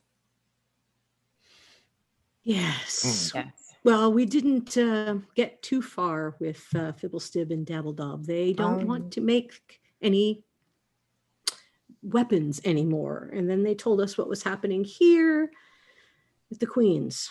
Yeah. Well, that's I mean, they're pretty upbeat about it, but How much do you know about what's going on here with them? we all know that the queen. Something happened. Something attacked her. Yeah. I mean, have you heard any rumors about what it was? Or where? I mean, no rumors, but If it was real, nothing in that sense. Like, where's real? There has been a bit of a tension here, just due to it. Yeah. Now that you mention it, I haven't seen Erky in a while. Who? Erky. He's one of the gnomes here. Because when did I get back? I got back like yesterday night. I haven't seen my brother either. Interesting. Huh. Is there a common place where the two of them would usually be? Well, I mean, they'd be in their room, but I haven't seen them. Yeah. Got back last night from the festival. Took a bit of a detour. Saw some hills, but yeah, come back and none of them are here. Yeah, maybe they're a bit jealous, that I got into High Harvest Tide and they didn't. But that's another story. But that wouldn't mean that they were gone, right? They would still be here and just be snippy, right? I know Orin, my brother, he likes to take walks. Urky. No, usually Urky's here. Do you know where your brother walks? Do you know where his favorite walking area is? Oh, I mean, he usually finds his way up to the top areas and walks near the waterfall. Didn't see him today. Interesting. But yeah, sorry, that's a bit of a distraction. Maybe not. If there was an attack, right, an actual attack, and it got away, could be still here. We should check their rooms, right? Yeah. It might not be. Best case scenario, we find them. We have a bit of a laugh. There's nothing wrong. Worst case scenario, something happened. Right. Okay, let's we'll go to their room. Yeah. Let's go have a look. Yeah, and then Nyx leads you guys along and cross the bridge again. And as opposed to making that right that took you to the bridge, you guys go into a left area and follow down the path until you see another kind of common area. Much smaller in size, this one, but it branches off into 5 little holes, caverns. But the real question I think we're all asking, is there any furniture in this common area? Like yes. A rug, perhaps. There's a nice rug, there's a table, there's a couple chairs, and yeah, it seems to be more of a relaxing area. Almost college dormy kind of deal. Okay, sure. What could we use to not completely destructively prod the furniture in this area? Because I don't want to just hack up. I mean, you got your crowbars, you got the backside of your blades, and even if you poked it with your sword, it wouldn't make damage. I can always mend too. Yes. Yeah, let's start testing the furniture in this room. Yes. Is there anything on the rug that's here, or is it just in the middle? It's in the middle, and on it there's like a table with 4 chairs surrounding it. Yeah, a rug in a common area, like that's waits till it's like a quiet time of the night, and then it attacks. If I was a killer rug, that's what I would do. Killer rug. Are you poking things with your sword? I think I'm gonna kind of go with the crowbar and see if there's any reaction. Okay, with the crowbar, Nyx is watching you. Is like, what you doing? Testing the rug. Yay! Testing the rug. Never thought about that. Do you want to see their room? Just 1 second. Give it a couple more jabs with the sharper end of it. Okay. Clearly you know something and you're not going to tell me. Oh, didn't you hear? Be careful around rugs. You could slip on them. Mm-hmm. He's just trying to make sure it's weighted down. He likes a high thread count. Is that a human saying?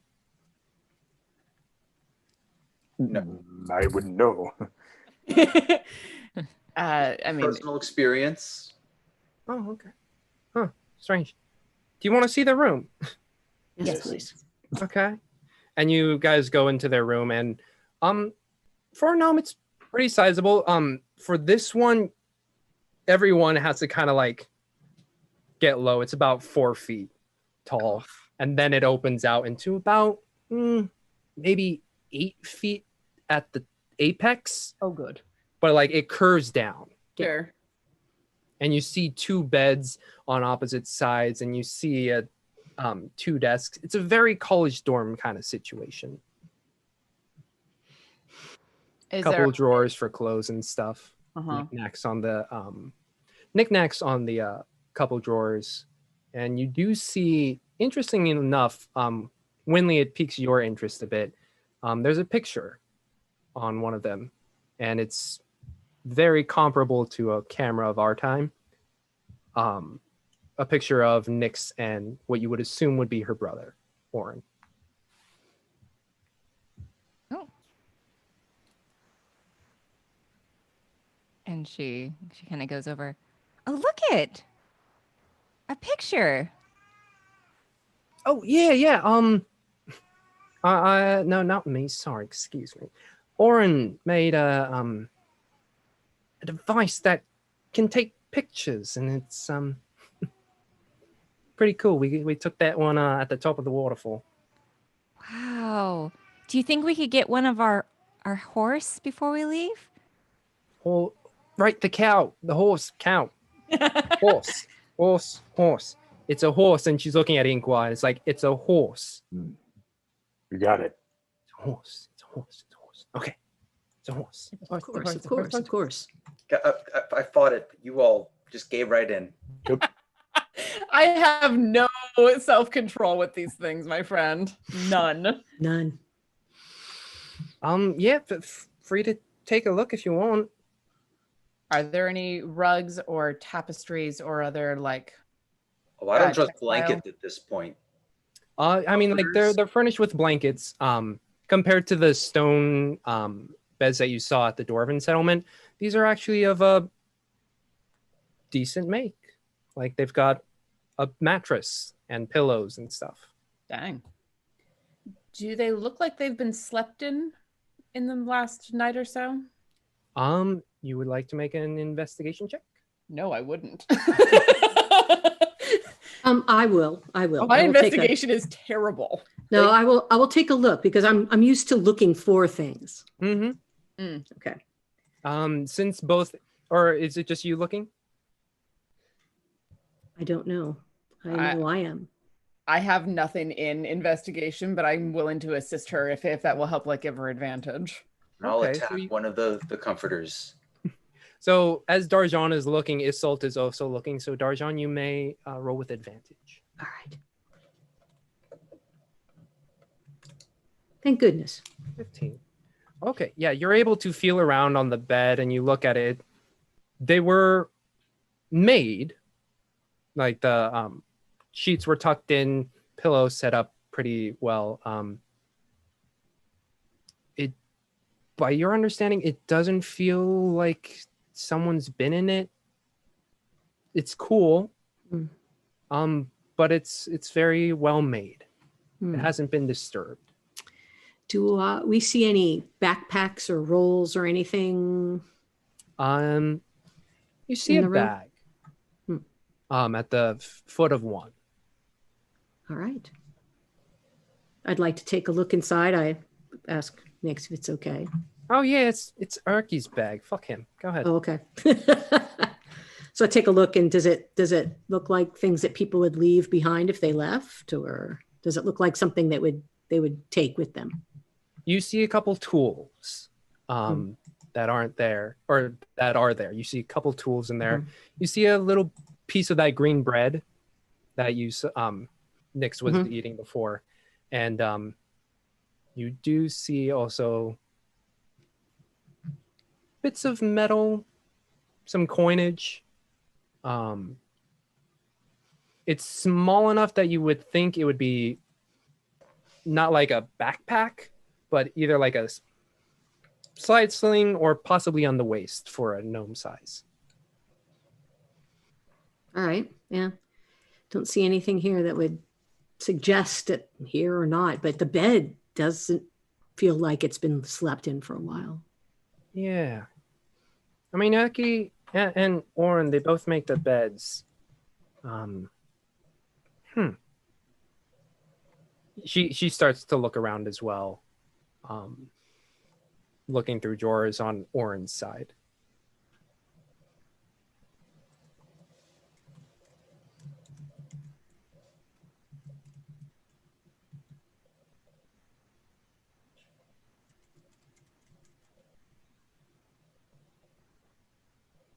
And Winley is just completely still transfixed with the picture. And it's not in color. It is of a more sepia kind of tone. Oh, I love the filter on this. That says copy. That's horrible. Everything just shifted over a key. And Yeah. it's all good. Well, I don't know. Do we want to? I don't know if we want to look in here any longer. I mean, it's obvious they haven't been here. Maybe we need to not trust any furniture whatsoever. Yeah, and then Nyx gets done rifling through and she's like, usually Warren takes his wrench with him. And she's like holding the wrench. Weird. Usually he has it. Would he put it down before he went anywhere in particular? No, he really likes to carry his wrench. Don't know why it's back here though. Because usually he would have it. And if he's not here, he doesn't have it.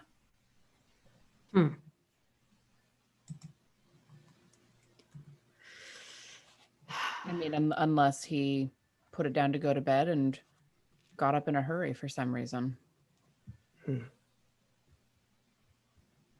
Oh. How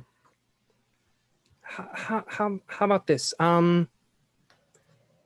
She looks at the walls and she's looking at the fungi specifically. Yes. And she's like, it's getting a bit late. How about we have some dinner and then we'll continue our investigation. That sounds good. I think we're perks up. I can see you, a man of fine taste. Wait till you have some green bread and mushroom wine. Oh, I'm looking forward to this. And Nyx, holding the wrench, tucks it away. And she's like, come on. And she leads you guys over to back to the common area, into the dining area, past that. And as she goes past a couple doors, you guys sit down and wait for her to come back. And that's where we're going to end tonight. Dun, dun, dun. Dun, dun, dun. A bit of mystery in Nomengard. Yes. Of course there is. I just feel like so cramped from. Wow.